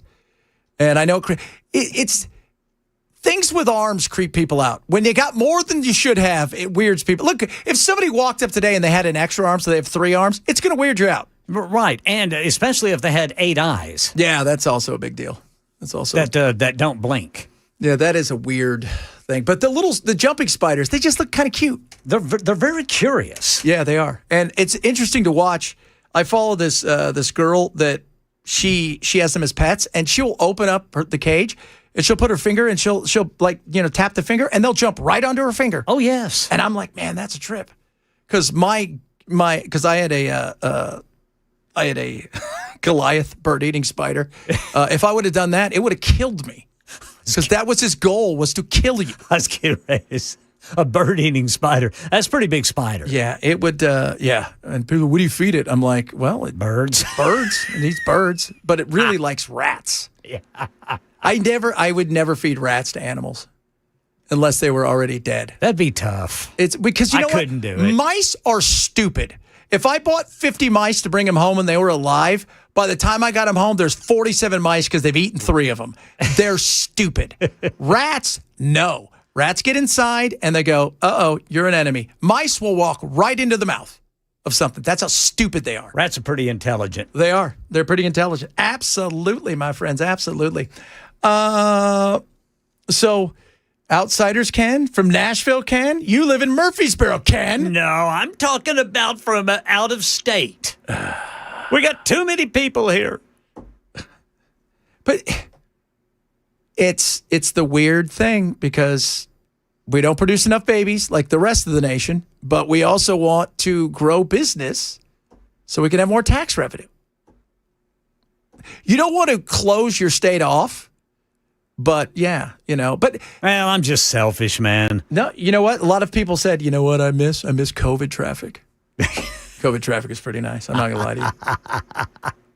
One of my biggest regrets is I got rid of my Saturn, because I had a Saturn. I know what you guys were thinking. Chad, you're a baller. I was. I had a Saturn View, but it was a stick shift. And I was driving in from the Valley of the Dirt People all the way in, and then I would get stuck in traffic. And we got rid of it. And within like 2 months, they closed everything down. And I got rid of it because it was a stick. And traffic with a stick sucks. Yes, it does. It does. Your calves get a workout. Oh, God, yes. Start. I didn't like it. I say. We got some motivation from our good buddy. Roddy's got a good motivation. Oh, today. yeah. Can't wait to hear that. Oh, guys. By the way, did you see the frat boys all get arrested? Yeah, man. I mean, this was... They were moving weight. Yeah, this wasn't just a little college dealer type thing. This was organized. Yeah, it's like you go to Animal House, right? And it's like, oh, yeah, you're Flounder. And there's like, you're Pablo Escobar. Yeah. The guy that is the most wanted, though, they were talking about, well, he was really good with numbers. Yeah. Yes, he was. And they can't find him. Because those guys, and part of joining it was, oh, by the way, tonight we're going to make you run through the quad naked, and then you've got to move 50 kilos of coke. Right. What? Yeah, so we'll talk a little bit about that, but definitely we've got words of wisdom from our man Rodney. He's coming up with that, so be prepared, guys, because he's delivering some words today that I think resonate with all of us. Chad Ben Show, Super Talk 99.7.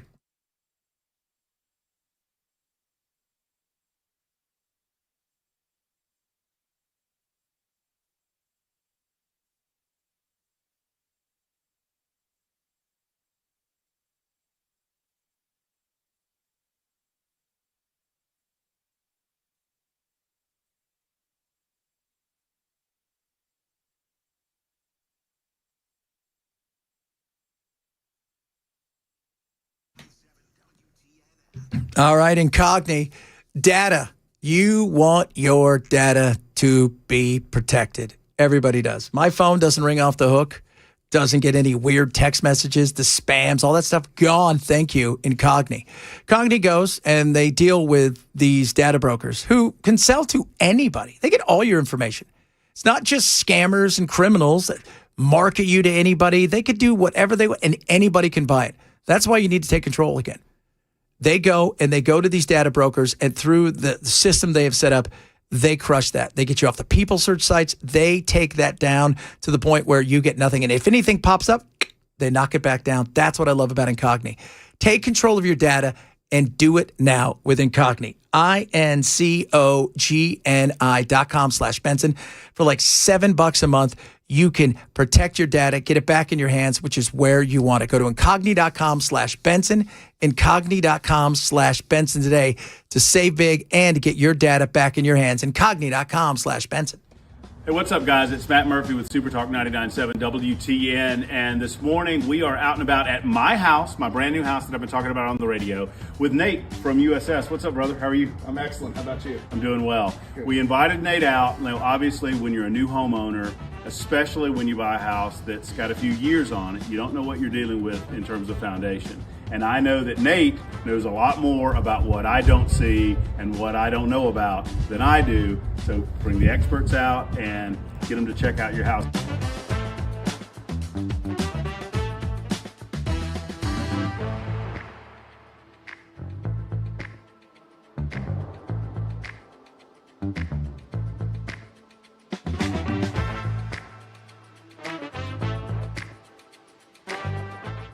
Hey guys, Matt Murphy again with Nate with USS, and Nate has just wrapped up kind of a look at the house. And Nate, what'd you find?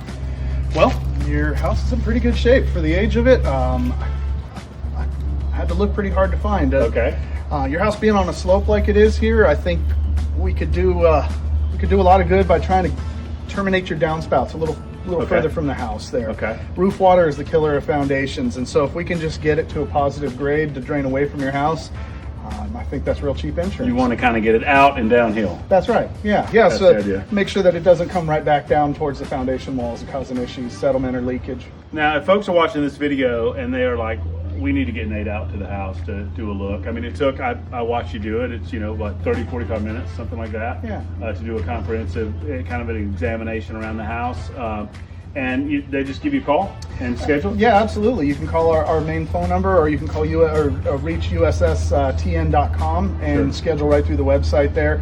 Our girls in the call center will get back to you just about immediately, as long as it's during business hours. So this just makes a lot of sense, folks, for you guys to do an examination of your house like we've done, to check it out. I'm going to get those gutters done with Nate and his team at USS, and then we'll do a video and let you know how those look at the end of all of this. So thank you, guys. Hey, that'd be great. We appreciate you, brother. Matt, we appreciate you.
Nashville's filed a federal lawsuit over new Department of Homeland Security requirements tied to first responder grants. And there's going to be a big discussion among Metro leaders tonight about this red light, or rather right turn on red light proposal.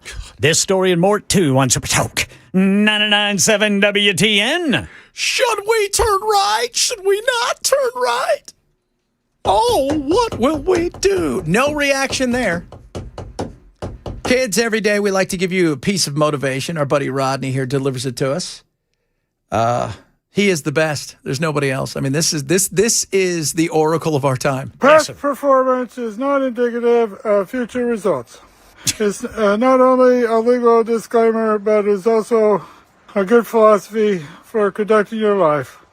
Because just because bad things happen doesn't mean that bad things are going to happen again. And just because good things happen doesn't mean that you're going to keep having good things happening. So if you're just never basing everything off what happened in the past, then you can focus on what's going on right now, and then not worry about what's going to happen in the future. Because if you're judging the future by the past, then you're okay.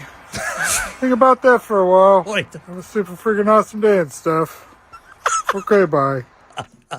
So you guys going? He's cut off in mid-sentence. He's like, okay, you guys have a good one. Have a super freaking awesome day. Sounds like one of the Muppets in that theater. Oh, he's just the best. He is. He looks like one of the Muppets in that theater. If that Muppet was on He does. cocaine. Yeah. That's positive affirmation right there, by That's what it is. What he's saying is past performance is not indicative of future results, meaning things may have sucked in the past. Doesn't mean it's going to suck in the future. And things may have been great in the past. Doesn't mean it's a guarantee to be perfect in the future. So you got to leave things in the past, man. Man, I tell you what. Okay, here's something for you. If you could, if you could jump time, yeah, would you rather go forward or go backwards? Backwards.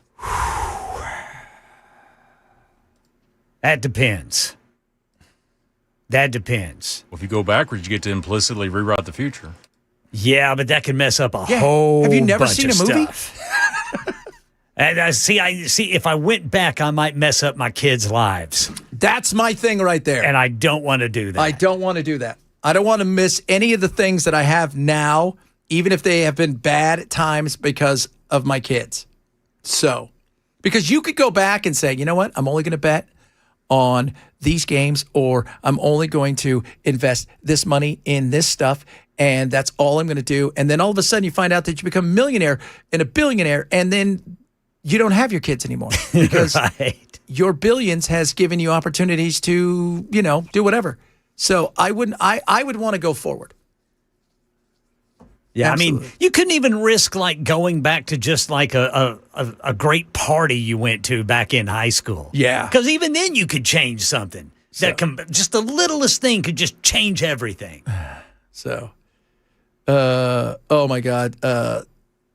0525 sending me a picture of Rodney saying, I'm going to get you guys some shirts that say, just be happy anyway. Todd's going back because he's got, I'm going back, kids or no kids. He's going back, by God. What if you jumped forward like 15 years and you weren't there? See, that's me, dude. There's no freaking way I'm making it to 70. Yes, you are. I might. I don't know. You're a healthy youngster. Dude, I smoked cigarettes for 20 years, man. That's going to catch up to me one of these days. My grandmother-in-law, she is 95, something like that. 96. Awesome. She drives. She smokes.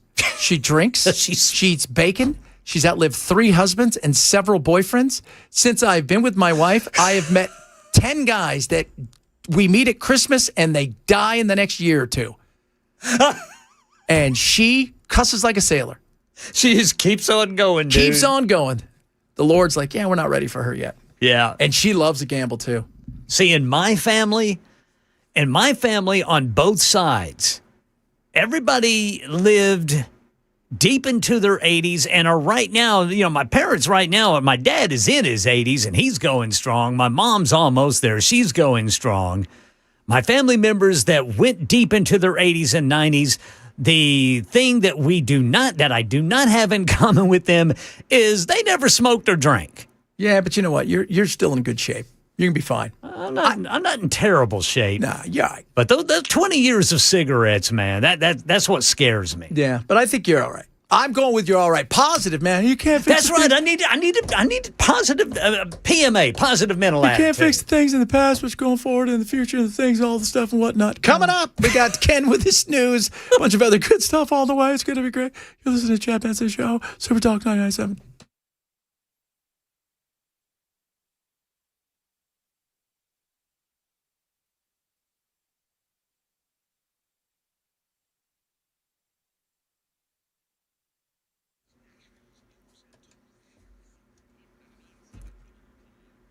I'm Ken Weaver with your top stories. Drivers, it looks like they're about to clear that crash in Laverne. It was blocking the right two lanes of 24 westbound just past Old Hickory Boulevard.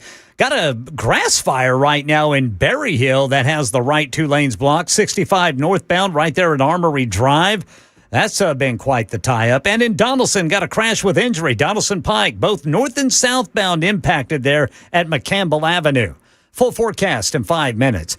Nashville has filed a federal lawsuit over new Department of Homeland Security requirements tied to first responder grants. Metro officials say the city could lose 20% of its funding unless Davidson County adopts hand-marked paper ballots and other election changes. The suit argues the federal government lacks the authority to regulate how local elections are run. Nashville's asking the court to block the policy and protect millions of dollars used for emergency preparedness. Federal election monitoring is set to expand significantly this November. The Justice Department plans to deploy 1,000 monitors nationwide to watch for possible violations of the Voting Rights Act and protect voter access.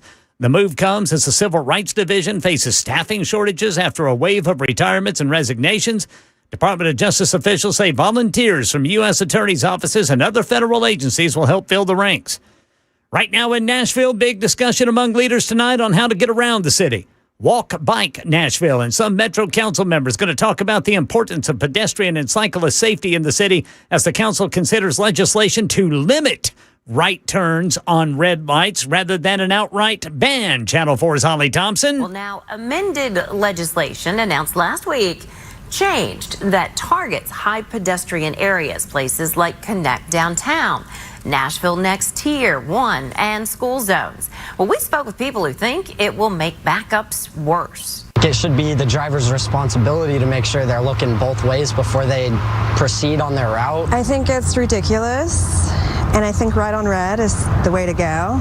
We're not New York yet. Tonight's news conference is at the Metro County Courthouse there at 5:30. We know when the latest legislation will go through another reading in September. Well, if you drive 65 through Williamson County, TDOT wants to hear from you. A public meeting scheduled tonight from 5 to 7 at the Williamson County Enrichment Center in Franklin. The agency is evaluating possible solutions to traffic congestion along a 35-mile stretch of 65. Comments gathered during the meeting will help shape future recommendations for the corridor. A frightening encounter in a Nashville neighborhood ended with a mother and her neighbors stopping an attempted home invasion. According to police, the suspect jumped onto the hood of a car, shattered the windshield with his bare feet, and then chased the driver to a nearby home. The mother of three held her storm door closed while the man tried to force his way inside. Police later took him into custody after tasing him after he allegedly resisted an officer. That's the latest news. Weather's next. I'm Ken Weaver, WTN News.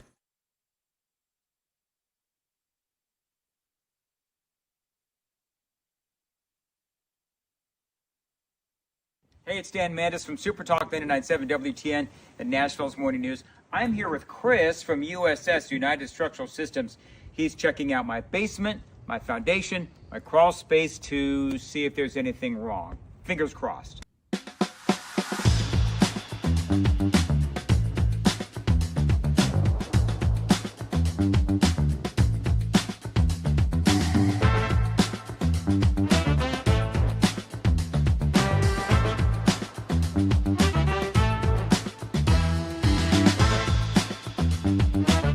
All right, so there's good news and there's bad news. The bad news is we found some cracks in my basement wall. The good news, I've got Chris here who's going to walk me through the next steps.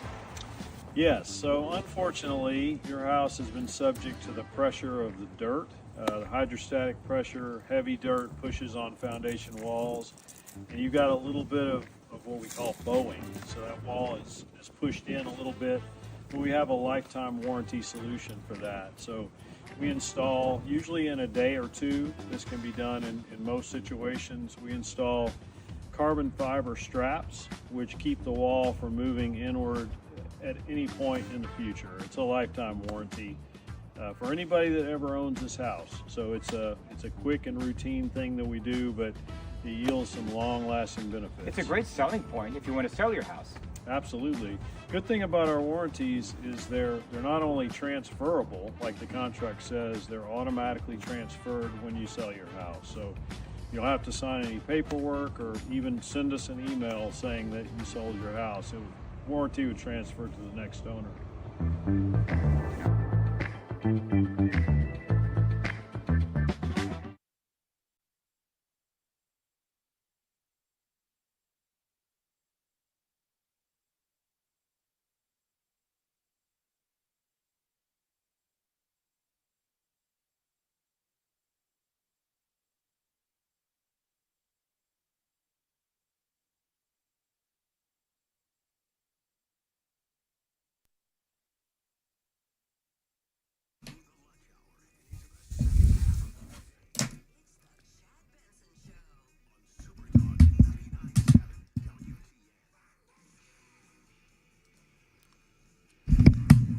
Don't turn right downtown. You're not mature enough to do that. Why are we having this conversation again? Because an 87-year-old who shouldn't have been driving a car? No, I don't think that's it. I think this has been in the pipeline for a while. It just happened to come out when that happened because that fellow wasn't turning right. No, he was not. He just went straight through the light. Now, here's the thing.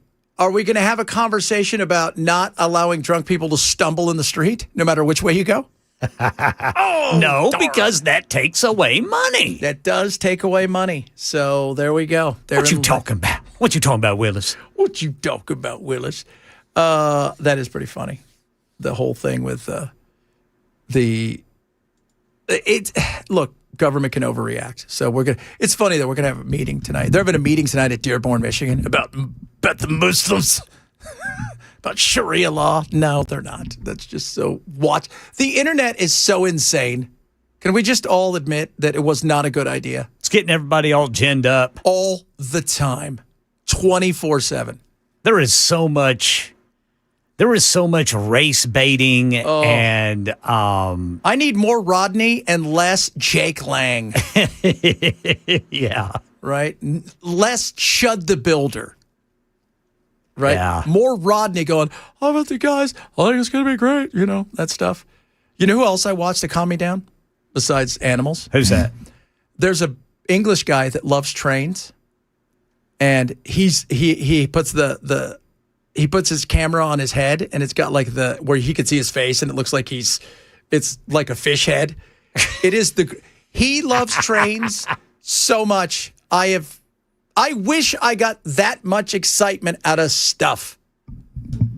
Here I am in the beautiful South, and like coming down the road now is a big train. It's a 2483 Niner built in 1943. And he gets so excited. Like you and I were talking about with our friends on the Love on the Spectrum. Oh, yes. Man, I thought they were going to make out right there. I know, right there. Right there. I thought they were going to have sex at Busch Gardens right in front of everybody. Love on the Spectrum, sex on the Spectrum, and at Busch Gardens. Yeah. That's it. Yeah, those folks are great. They are. They are great. It's like when Shane Gillis said, if you've never met people, like, because my little brother, if you guys know, he's in a wheelchair.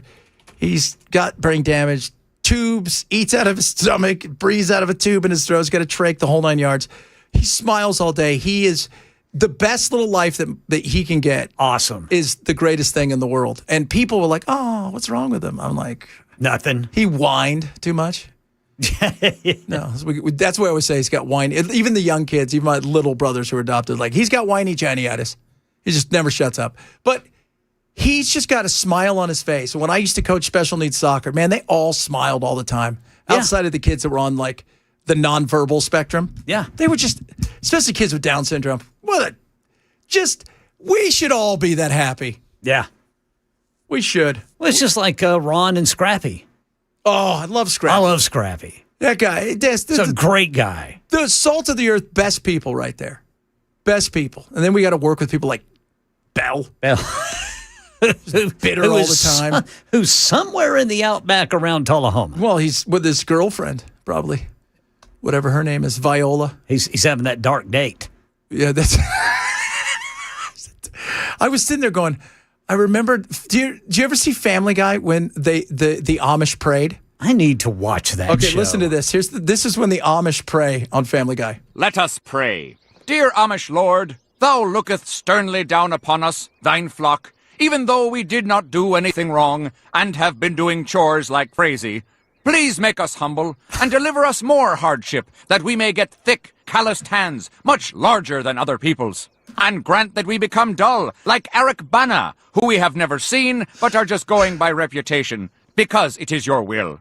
We solemnly believe that although humans have been around for 1,000,000 years, you feel strongly that they had just the right amount of technology between 1835 and 1850. Not too little, not too much. Please deliver us from Thomas Edison, the worst human being who ever lived. And protect us from those who laugh at our buggies or our hats. And deliver us from mustaches. Amen. I was like, that's pretty spot on. What? That was a small window for technology there, 1825 to 1850. And I love how he's like, and that we're dull, like Eric Bana, who we've never met, but we know by reputation. If you guys don't know, he's an actor. Is he dull? Yeah. Eric Bana was, I think he was a Hulk in one of the Hulk movies. Oh. He's one of those guys where you're like, oh, yeah, that's right. You are an actor. I forgot about that. You did do stuff. Maybe, that's pretty good. Pretty good for you. Oh, no turning right. That's all we want to say. And no dancing. No freaking dancing. Oh, no dancing. Yeah. And no mixing of the genders in the pool before they're 17. No ankles. No, definitely no ankles. If I see an ankle, we're having words. But unless, of course, it's softball. Man, those girls playing softball, you better look out. Yeah, they don't take anything. Man, they go out and play hard, man. I watch a couple, I'm like, I think she's going to break up they're going to try to turn two, and she's going to break it up. They're doing squeeze plays. They are. It is awesome. It is all, and it's funny because, so for those of you guys that know, Ken and I, we secretly follow the Amish softball league, but there's regular ladies that play in it too, and they're in uniform. Yes. But the girls, the softball, the Amish chicks, they're in their regular outfits, but they roll them up, right? And they're playing. Yes. They're for serious. There's no playing around They're here. sliding in those skirts. Yes, and sometimes you get to see their knees, which we all know brings shame upon our... But that's all you can see because they got long shorts. That's right. Did they got old school shoes or new? No, they're playing. They got like high tops. They're playing. They're going to town. So it's interesting. It is very interesting to watch because I thought us commoners weren't supposed to mix. Is that what they call us? So what's the difference between Amish and Mennonites? Isn't that Amish light? Mennonites kind of, let's find out what the difference. I got to look at that. Oh, here's the difference. Are you ready for this? I'm ready. All right. So the difference is Amish reject public electricity, cars, personal phones, and internet at home. They travel by horse and buggy or scooter. What's a scooter? Scooter. Like what kind? Like a Razor? Out there, just not a Lime, right? They're on the Razor. Yeah. Mennonites mostly drive motorized vehicles, use electricity, phones, and computers through, some conservative old order groups live more traditionally. Amish hold church services inside rotationally shared family homes or barns rather than dedicated churches. The Mennonites gather to worship inside a standard meeting house or church. Amish wear strict uniforms, as we see. Plain clothing, men in plain suits and straw hats, women in solid long dresses. Mennonites range from plain clothing, conservative clothing, to dressing in standard, modern, contemporary clothes. Amish, that girl that we played yesterday, she was a teacher in her Amish world. She stopped school in 8th grade and then became the teacher. Interesting. Yeah. So stop formal schooling in the 8th grade. That's when they do it. One-room schools. Mennonites finish high school, pursue higher education. And They split apparently. So they're Amish. Mennonites are just Amish light. Amish light, like you said. That's right. Gotcha. Amish light. That'd be. You gotta. I'm sorry, Bell. You got to go. I was looking last night. I'm like, I'm signing him up for this. He better find out he's going to fall in love with some Amish girl from Ottawa. I know that the Amish don't pay a lot of taxes, but do they pay property taxes? I'm sure they do. Yeah, it's not a reservation, so we're in their game, though. Yeah, no, but it's not a reservation. I'm sure they play. It's not their country. They live in our country and they follow our laws, even though they may have some of their own stuff that they deal with. But that's still, it's not like a reservation where they for the most part rule themselves. They got out of income tax though somehow. So yeah, I'm sure they do. But they split. Yeah, they split in 1693. They had a fist fight, and the Yoders went a different direction. So Amish split off. Amish have beards. I know that Mennonites have beards too, don't they? Yeah, some of them. So some of them do, but they don't have long beards. No, they have they're trimmed up and they kind of go along the jawline, from what I understand. Yeah. When do they get? What's up with the mustache? I've always been curious about why they don't have a mustache. Maybe because it itches. I've never been. That's a weird thing, right? So, and I think when you're married, you grow the beard, right? I don't know. We're gonna have to ask Bell. Yeah, Bell can tell us after his vacation in the outback near Tullahoma. Are there Amish down by Tullahoma? There's got to be. There's a little bit. So I'm telling you, I could live in Tullahoma. I love it down there. It's beautiful. You ever been to South Pittsburgh? No. That's where you need to go. Yeah, man. When I was in Cleveland, woo, they were like, hey, do you want to go outside and see the Amish? And we drove around. First of all, it's gorgeous. And secondly, wow. Just, it is crazy how, like, once you get out of, Pittsburgh was the same place, because I was out in Pittsburgh. Same thing with Cleveland. You get out in that area, Indiana, they're everywhere. They own so much land. Oh, no. I was talking about South Pittsburgh on the way to Chattanooga. Oh, did they have it out there? Yeah. So, yeah, that's Amish. We had Mennonites in Arizona. That was kind of weird because they drove a truck, but they would dress up like they looked Amish, but then they would get out of a truck, and you're like, what's going on here? I want to say that east of Tulsa, about 30, 40 miles, there is I want to say it's an Amish restaurant that apparently, they will cook you some food. Yes. And people from all over go to that restaurant. Ooh. And that's good old hearty food, too. That's food that'll warm your belly, fill you up. We got to do a TV show like they do the Real Housewives. We'll do the Real Housewives of the Amish. I bet you Andy Cohen is working on that. That'd be pretty good. They don't like being on tape, pictured at all. That'd be fine. You know what? They'll be fine. We got this. They'll look good. They're gonna love this. Wouldn't it be funny if they've got Bell doing hard labor right now? Oh my God, Bell's not doing hard labor. He's in a nap. Bell's chopping wood. So he's picking up that barn and moving it with the other three. Oh, he's not doing that. He doesn't even want to work on our tuna boat.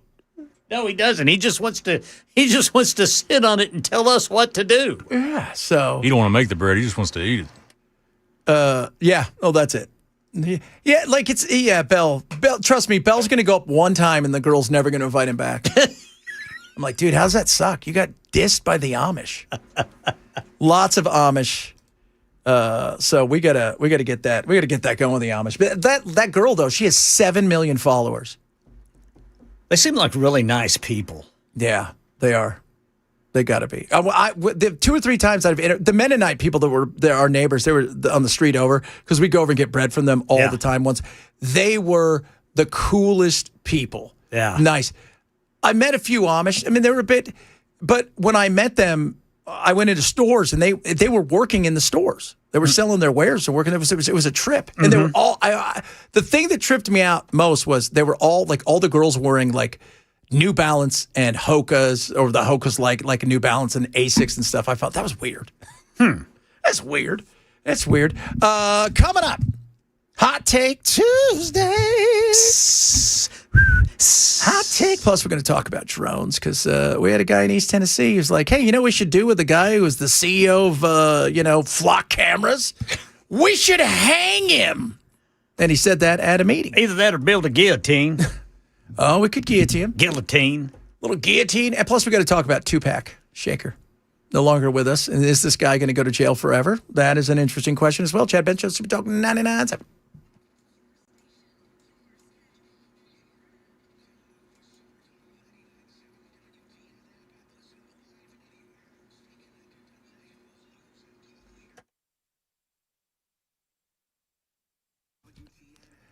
Home title lock.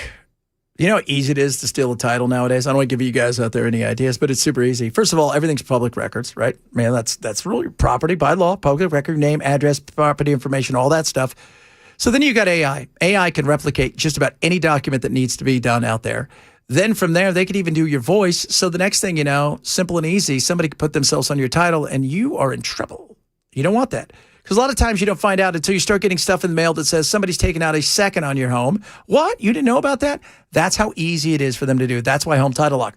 They're going to monitor your property's title 24/7. So if anything happens, any alert comes, boom, they're on it. Secondly, if you become a victim while you're with Home Title Lock, they will spend up to $1 million of their own money helping restore your title, getting it back where it's just you.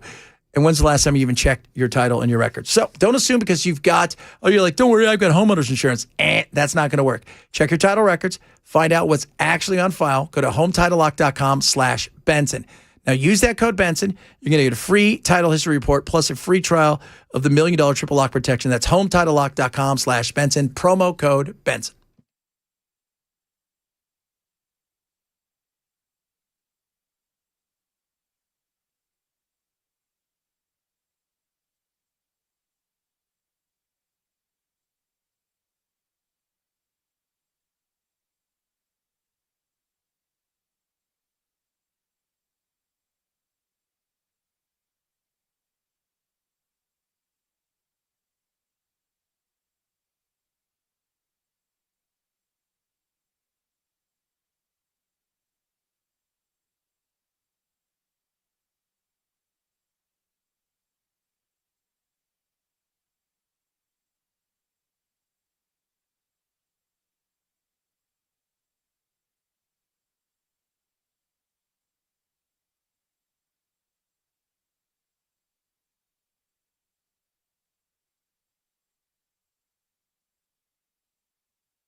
Metro Nashville challenging what it calls federal overreach in a lawsuit filed this week in Washington, D.C. Details coming up at 2:30 on Super Talk 99.7 WTN. News at 11 or in a few minutes.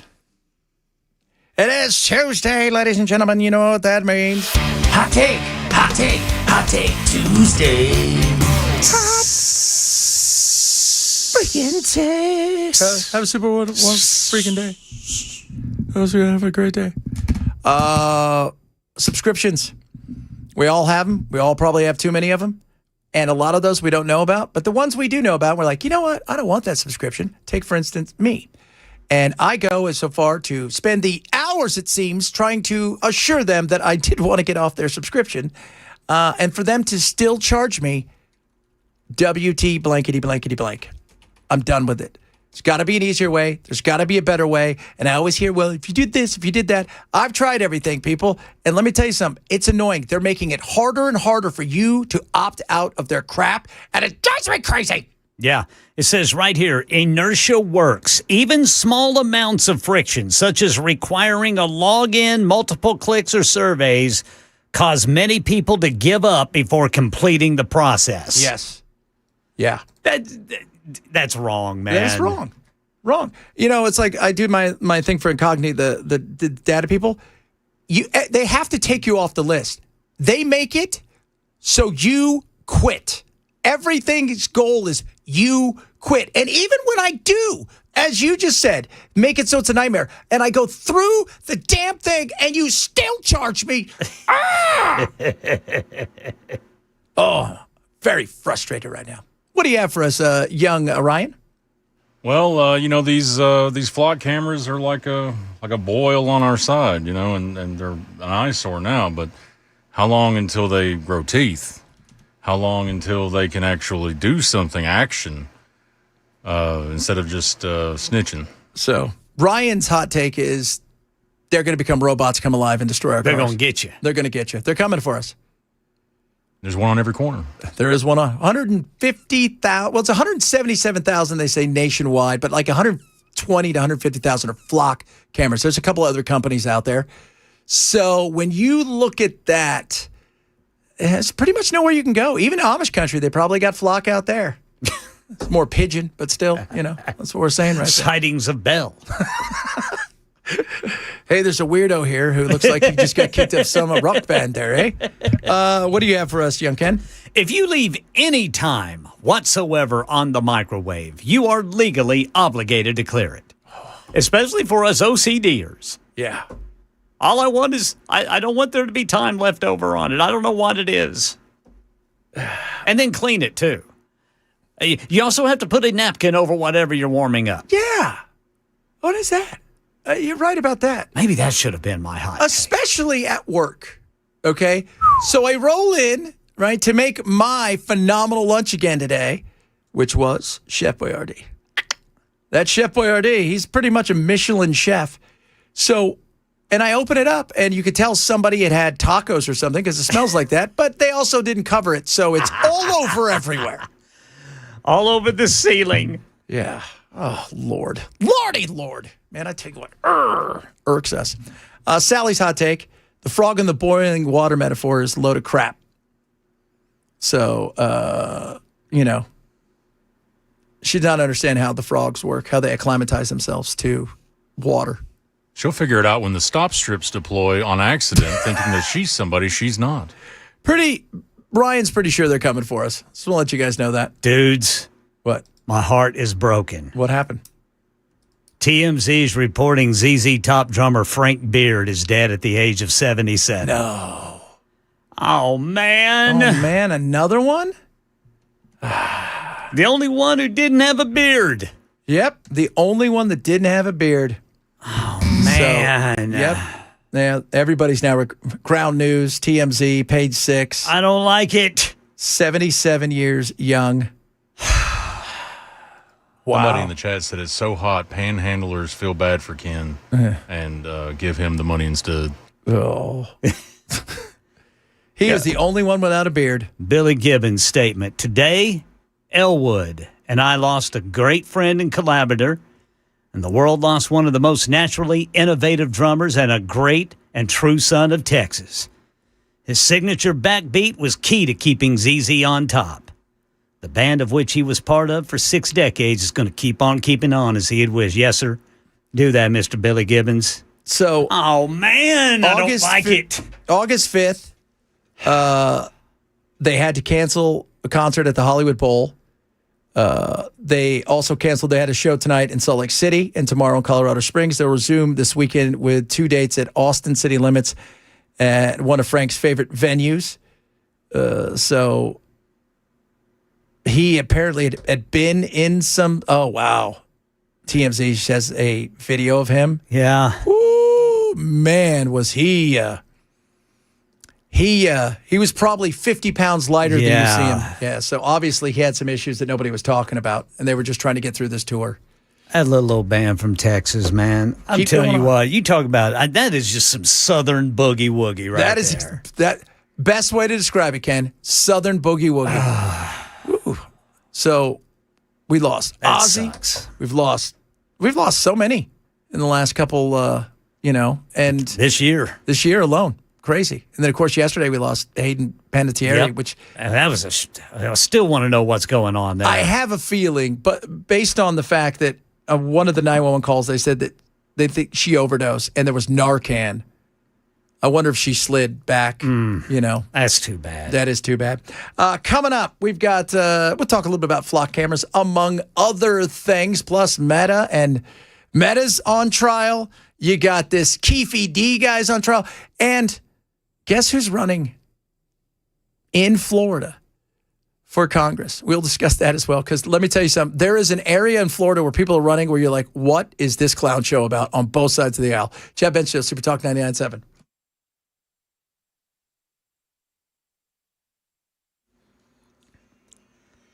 I'm Ken Weaver with your top stories. Got the full forecast coming up in 5 minutes. In entertainment news, TMZ is reporting legendary ZZ Top drummer Frank Beard has passed away at the age of 77.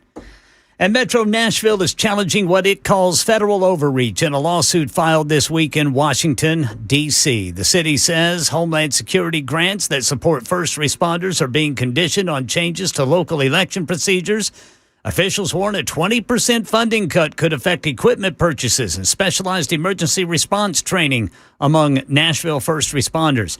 So Nashville has joined several other local governments seeking to have those requirements overturned. And authorities say a Nashville mother helped to stop a violent suspect from entering her home last week. The incident started when the man allegedly blocked traffic, jumped on a vehicle, and then smashed its windshield with his bare feet. After chasing the driver to a nearby house, he tried to force his way through the front door, but they were able to keep him out. Police say the suspect later damaged another vehicle, now faces a felony charge for assaulting a law enforcement officer who had to tase the guy. And police in Philadelphia are searching for a masked suspect whom investigators say has been terrorizing women. ABC's Chad Pradelli is in Philly with the latest. A masked man chasing a victim outside of City Hall Wednesday just after 5 a.m. The woman was jogging when the man approached. It's pretty disturbing. Kate Egan says the same man terrorized one of her coworkers at La Colombe that morning. A security guard at the coffee shop intervened. It's really unsettling just trying to get to work and having a kid like this running around like actively terrorizing women. Investigators say at one point he simulated that he may have a weapon. That's the latest news. Weather is next. I'm Ken Weaver, WTN News.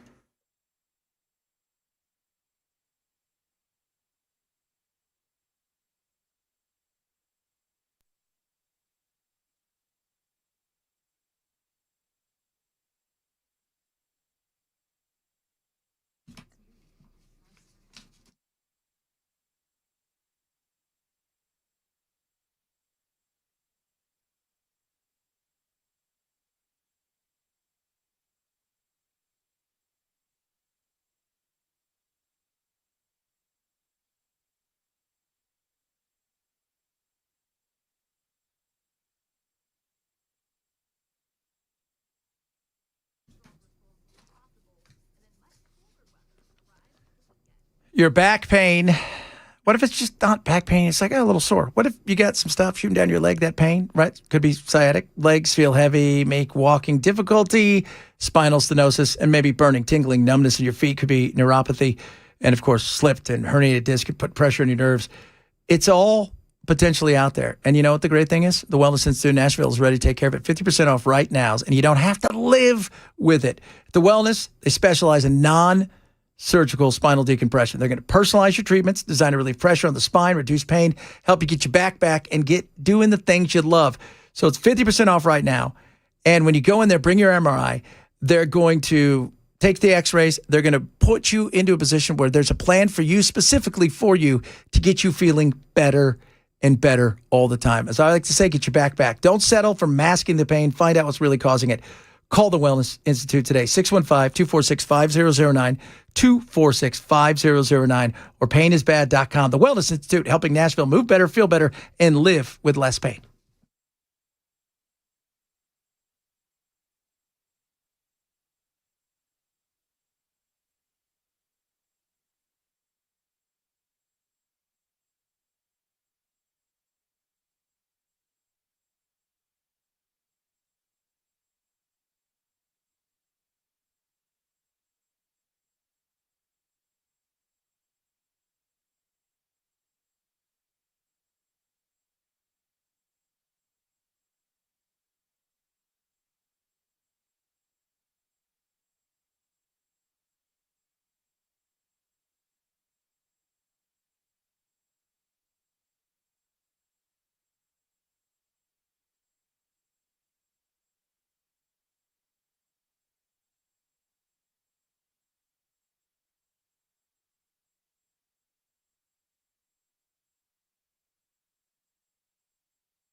Yes, sir.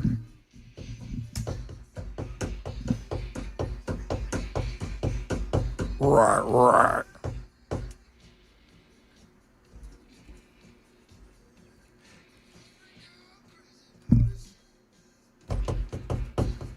Ah, 77. Oh, man. And then there was one. That's all that's left. Billy Gibbons, right? Billy Gibbons is, that's it. That's it. Now, the guy that took over, because it sounds like they must have anticipated something like this because they're going to do their show this weekend. Yeah. So that must mean that Frank wasn't in great health and that they had a backup. Right. Because the guy that took over for, what's his name?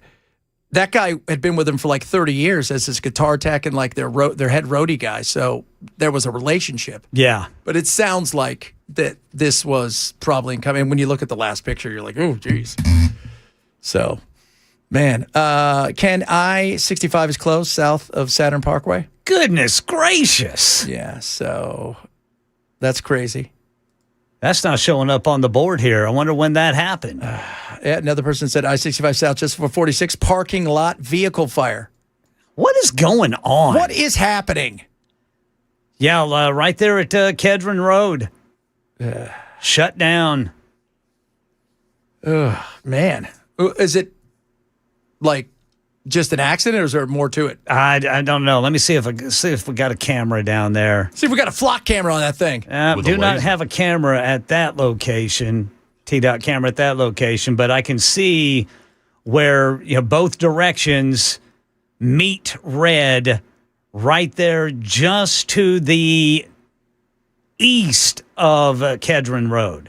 Actually, to the north of Kedron Road right there. Okay. So what you're telling us is it's going to be busy. It's backed up right now. I mean, it's backed up all the way going southbound. It's backed up all the way to 396. Heck, it's backed up before you get to the Spring Hill exit. So, yeah, that's a mess. You know what I don't going have? southbound. When I'm going home at any time? You don't have any backups. I don't have any backups. What was the lecture? I mean, the farthest backup I'll get if it's raining and I take the car and I've got the roundabout, which could be dangerous because people are stupid. But usually when I'm walking, I don't run into traffic. It's a nightmare. This week, yesterday, it's like all day yesterday. Even the Swamp Ass, it was traffic after. You're like, we're not even in rush hour. We're not even in rush hour, man. Not even in rush hour. And now we're in rush hour. Because rush hour, I think since COVID, rush hour begins much earlier. 7:30. So I think rush hour begins at 2 o'clock nowadays.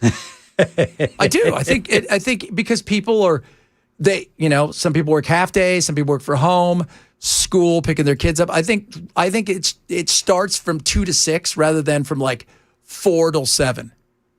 That makes sense. So, thank God we got the flock cameras. Speaking of that, guys, I want you guys to listen to this. This is East Tennessee Commissioner who, let's just say, not thrilled by flock. Turn of events at an East Tennessee Commission meeting. A Sullivan County Commissioner told a flock camera representative his boss needs to be publicly executed. Take a listen. I believe that Flock right now is one of the most hated companies in America. They are one of the most corrupt companies in America. And quite frankly, sir, I don't think we can make America great again without hanging your CEO publicly for treason. I think he's serious. Hey, I don't think we could do anything unless we hang your guy, your CEO, who, by the way, right, the CEO came out last week as he's trying to set things straight, right? He realizes now he's public enemy number one. Here's the thing. With the data centers, all of them are different. They're nameless. They're faceless. They're all, you might be built, because it's the data centers have become kind of like what the old West was during the gold rush. A few people made money on gold, and the people that sold everybody all the crap, they made a lot of money. This is different. The data centers, you don't know who ChatGPT, you're building it out for this, you're building it out for Claude, you're building it out for Anthropic. This is different. This guy is the face. We're taking one more step in addition to audit assistance. In July of 2025, we introduced an optional case code requirement for searches, meaning every search must be associated with an actual criminal investigation. Early results from participating agencies have been promising, so we will require case codes for all law enforcement searches by the end of the year. But because emergency situations do exist and do require immediate action, there will be a process to bypass this requirement. Every one of those searches will be flagged immediately by audit assistance for. So what he's saying is, hey, now you're going to have to get a special code to go in there, right? Like, I got to get a code. Ken and I got to get a code because we want to see if there was some stuff going down. Yeah. Right? As opposed to Ken and I going, I wonder what our ex-girlfriends are doing. We should look it up. Wonder, let's see. Yeah. Oh, well, look what she's done. What is she doing over here? Huh. I see she went to the liquor store. Let me record this and put it on social media. And it's by the way, it's us. It's nationwide. This is a police chief in Wisconsin who's had enough. I decided to get one to help my community to help catch the bad guys, and I'm getting ridiculed for it. You guys want to call and cancel it? Go right ahead. I have no problem. But the next time grandma's missing, or your car got stolen, or you're missing money, and I can't help you. Sorry. I'm just trying to be the guy. I have given 20 years to this city. My blood, sweat, and tears, missing family events, holidays. I've worked nights, weekends, and everything. And this is what I get for helping? I am not a rule breaker. I'm a law enforcement officer. I take that oath very freaking seriously. And to get slammed like I did tonight, good luck. That's all I'm going to say is good luck. How to do background checks on half the people that make comments. And that right there is scary.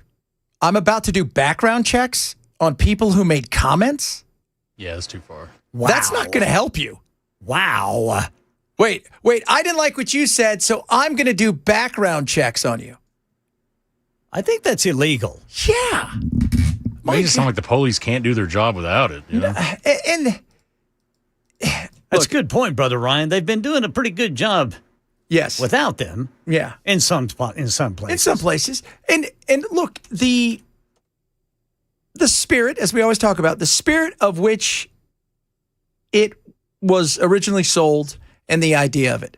And, there was commercials on for Flock last night on my Insta and all this kind of stuff. I'm flipping around, as the kids call it, the Insta, the talk. As I'm going around, it's like, there's, hey, you see them rushing and taking this kid and he was kidnapped and all of that stuff is real and it's good.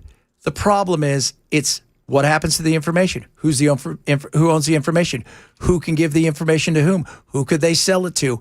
And most importantly, the people that use the information, why are they using it? That's the issue. When we're hearing stories almost every day of, oh, they saved a kid. Oh, but 8 of them decided to follow their ex-girlfriends or husbands. That's not good. It's almost like an echo of the Patriot Act. Oh, the Patriot Act. Good God. I think the good news is we can get our licenses, even though they don't work at the B&A. Yeah. So there's that. So it's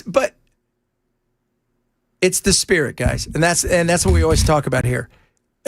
Like anything, the intention of it's a tool like anything other, and people will abuse the tool because human beings are not perfect. And so they'll abuse the tool. And this is one of the tools that you're finding out more and more that they're abusing. And that's just what we find out about. Imagine the stuff that we don't. And you can go back to Edward Snowden. Remember for all the years, oh, don't worry about the NSA. They would never collect your data. And he's like, oh, they're totally collecting your data. Yeah. See, that's the thing, man. That's what I was telling brother Chris Hand. On the surface, I love the idea of being able to catch criminals, possibly saving people's lives. Absolutely. But at the same time, we're talking about human beings in control of something that can go awry very quick. Very fast. And abuse is easy. Yes. Because if you're just monitoring and watching and you're not doing certain things that tips them off that you're doing it, it's easy to abuse. It's easy to abuse. And that's the fear because there's no perfect people. And so like anything else, whether it's a gun, it's a car, or it's a hammer, it's a tool. But in the wrong hands with the wrong intention, you can abuse it. And you can ruin somebody's life. And we're finding out. I mean, that guy in Georgia who was following his ex, he would call her because he knew where she was all the time. Terrible. And show up at places. It's that simple. And it's not all of them, and we recognize that. Sure. But once again, are we willing to give up all of those freedoms, be the intrusiveness of all of this? Because, you're hearing as much as it's helping, I'm sorry. I mean, we've got to be real about the long-term ramifications. Because and getting these things off, you're starting to see a lot of, you had yesterday Hood County in Texas. They just went and said, we're done with this. They went, the county, and unplugged all of them. Yeah, there's I saw a headline somewhere here in Tennessee. A sheriff has turned them off somewhere here in Tennessee. I got to try to find that story. What's scarier, having the police humans watching the cameras, or having some kind of AI overmind doing it? Exactly. Well, both. I mean, because that's the fear with the AI of, making it judge, jury, and executioner. That's the big thing that Anthropic and all of them don't want to give the Pentagon to unleash it and allow them to make these drones that would decide who gets to live or die. They don't want any of that. And it's understandable. So, one's doing it because it's not, at least at this point in time, it's not malicious. That would be the AI. It's doing what it's thinking is right. It's not malicious yet. Not yet. Yeah. Sullivan County Sheriff Jeff Cassidy announced yesterday that He has suspended the use of all 10 flock cameras operated by the department, citing public concerns about privacy oversight and government surveillance. He said the cameras have been used in criminal investigations and missing person cases, but he said the controversy surrounding the system had grown significantly and included threats directed toward him, his family, and sheriff's office staff. Which is stupid, by the way. Absolutely. And let me tell you something. As an officer, as somebody, you should care about liberty. And yes, safety is what you care about and making sure that but there needs to be that protection of our liberty. We have a right to privacy. And there's a difference between, okay, being out on the street and you getting filmed and it following you everywhere. That's a different side of things. So, and by the way, I think you can go to haveibeenflocked.com and it'll tell you, put your license number, and it'll tell you, and yeah, your license, but your license plate, it'll tell you if they flocked you. So, but the controversy shouldn't be the reason why you want to get rid of it. You should not want to have it because of the, call it whatever you want, the 1984 Big Brother. That's the reason. So, all right, coming up, the Welcome Matt. He's coming in as we wrap it up on this Tuesday. Remember, One Hit Wonder Wednesday tomorrow. So get your One Hit Wonders in for all of us. Chad Ben Show, Super Talk 99.7.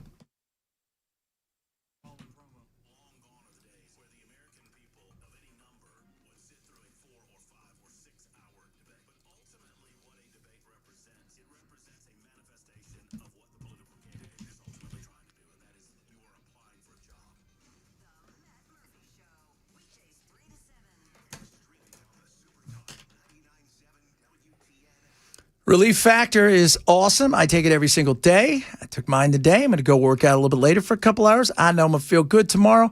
Why? Because it addresses the issues that come with the everyday living of aches and pains in your joints and your muscles. That everyday kind of living. Not that you broke your back or your spine or that. We're talking about just the inflammation in your muscles and your joints. That's what Relief Factor does. It's naturally formulated. You can take it every day. It's non-addictive, and it works from the inside out. It does not mask the pain.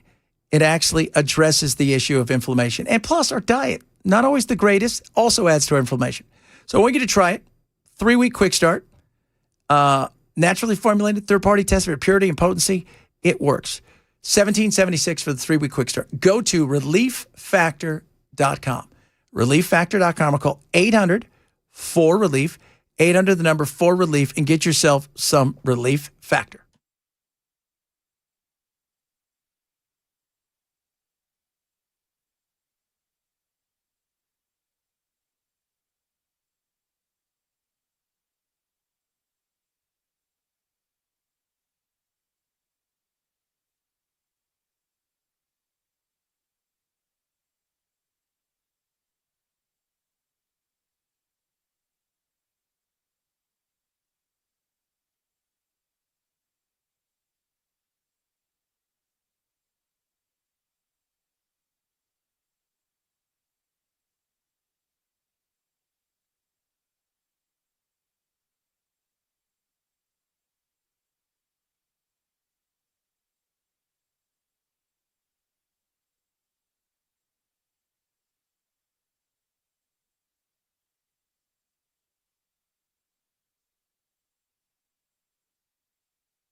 Wrapping it up on this beautiful Tuesday.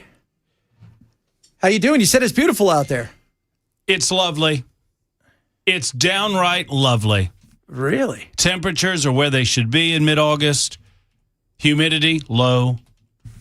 Just lovely. I don't hear anybody talking about the real feels today. No. We actually have some. Do we? 92 real feels, 92. Get this. Okay.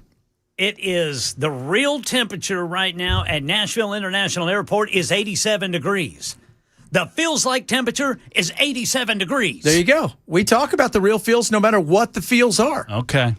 We don't, you know what? Okay. Others will only give you the danger. The meteorologist in town, they don't even tell you what the real temperature is anymore. No. They don't. And no. I blame you two as well. Why? Y'all are a part of it. Y'all are a part of big weather. We're just doing swamp ass reports. We just do swamp ass reports. Because the swamp, there is a certain amount of humidity that leads to the swampiness. Sure. So that's what we care about. What? I was listening. Sally said something. What did Sally say? What did Sally say, She said, Ken? Ride, Sally. I can't remember. I can't remember either. I think it was on the super yesterday? text. No, it was Chad said it. It was on the super text line today. Was it about the frog? Oh, yeah. Yeah. Yeah, Sally's right. It's long been a pet peeve of mine. A frog will not sit in boiling. If you slowly turn up the temperature, the frog will jump out of the water. Have you tried it? Yes. So 100% I've tried it. And the frog will jump out of the water. And if you boil water in a boiling pot of water and you throw a frog in it, you know what happens? The frog boils and dies. It is, I mean, I understand the metaphor. I understand what we're trying to say, but it's always been a pet peeve of mine because the saying is if you throw a frog in a pot of boiling water, they'll jump right out. But if you let them sit there and slowly turn the temperature up, they'll boil to death. Neither of those things are true. If the frog gets too hot, the frog will jump out of the water. And if you throw a frog in a pot of boiling water, you know what you get? Frogs don't usually do whatever you want frogs to do. We've kind of noticed that. You get boiled frog. I mean, I'm not mad. I'm just made this way. You are made this way. You don't want to boil frogs. You want to fry frogs. Man, let me tell you. My grandpa and I had some frog legs. Loved it. I'd go for a big old mess of them right now. I love it. And you Kermit fans, I'm sorry to tell you, they make little froggy wheelchairs for a reason. Kermit the Frog. Remember that old Doc Hopper? He didn't want to kill him. He just wanted his legs. Just want his legs. That's all he wanted. That's it. I don't want to kill him. I mean, I like it. Maybe they'll grow back. We don't know. We're going to talk about the traffic today. All day. It's a lot of traffic. We got some traffic right now, boys. Right turn on red, choice lanes, buses. We did. Oh yeah, because we didn't get to the buses, but we did get to the choice lanes and lots of right turning and no right turning. A lot of stuff going on today. Matt's got it all. You guys have a good one. We'll do it tomorrow.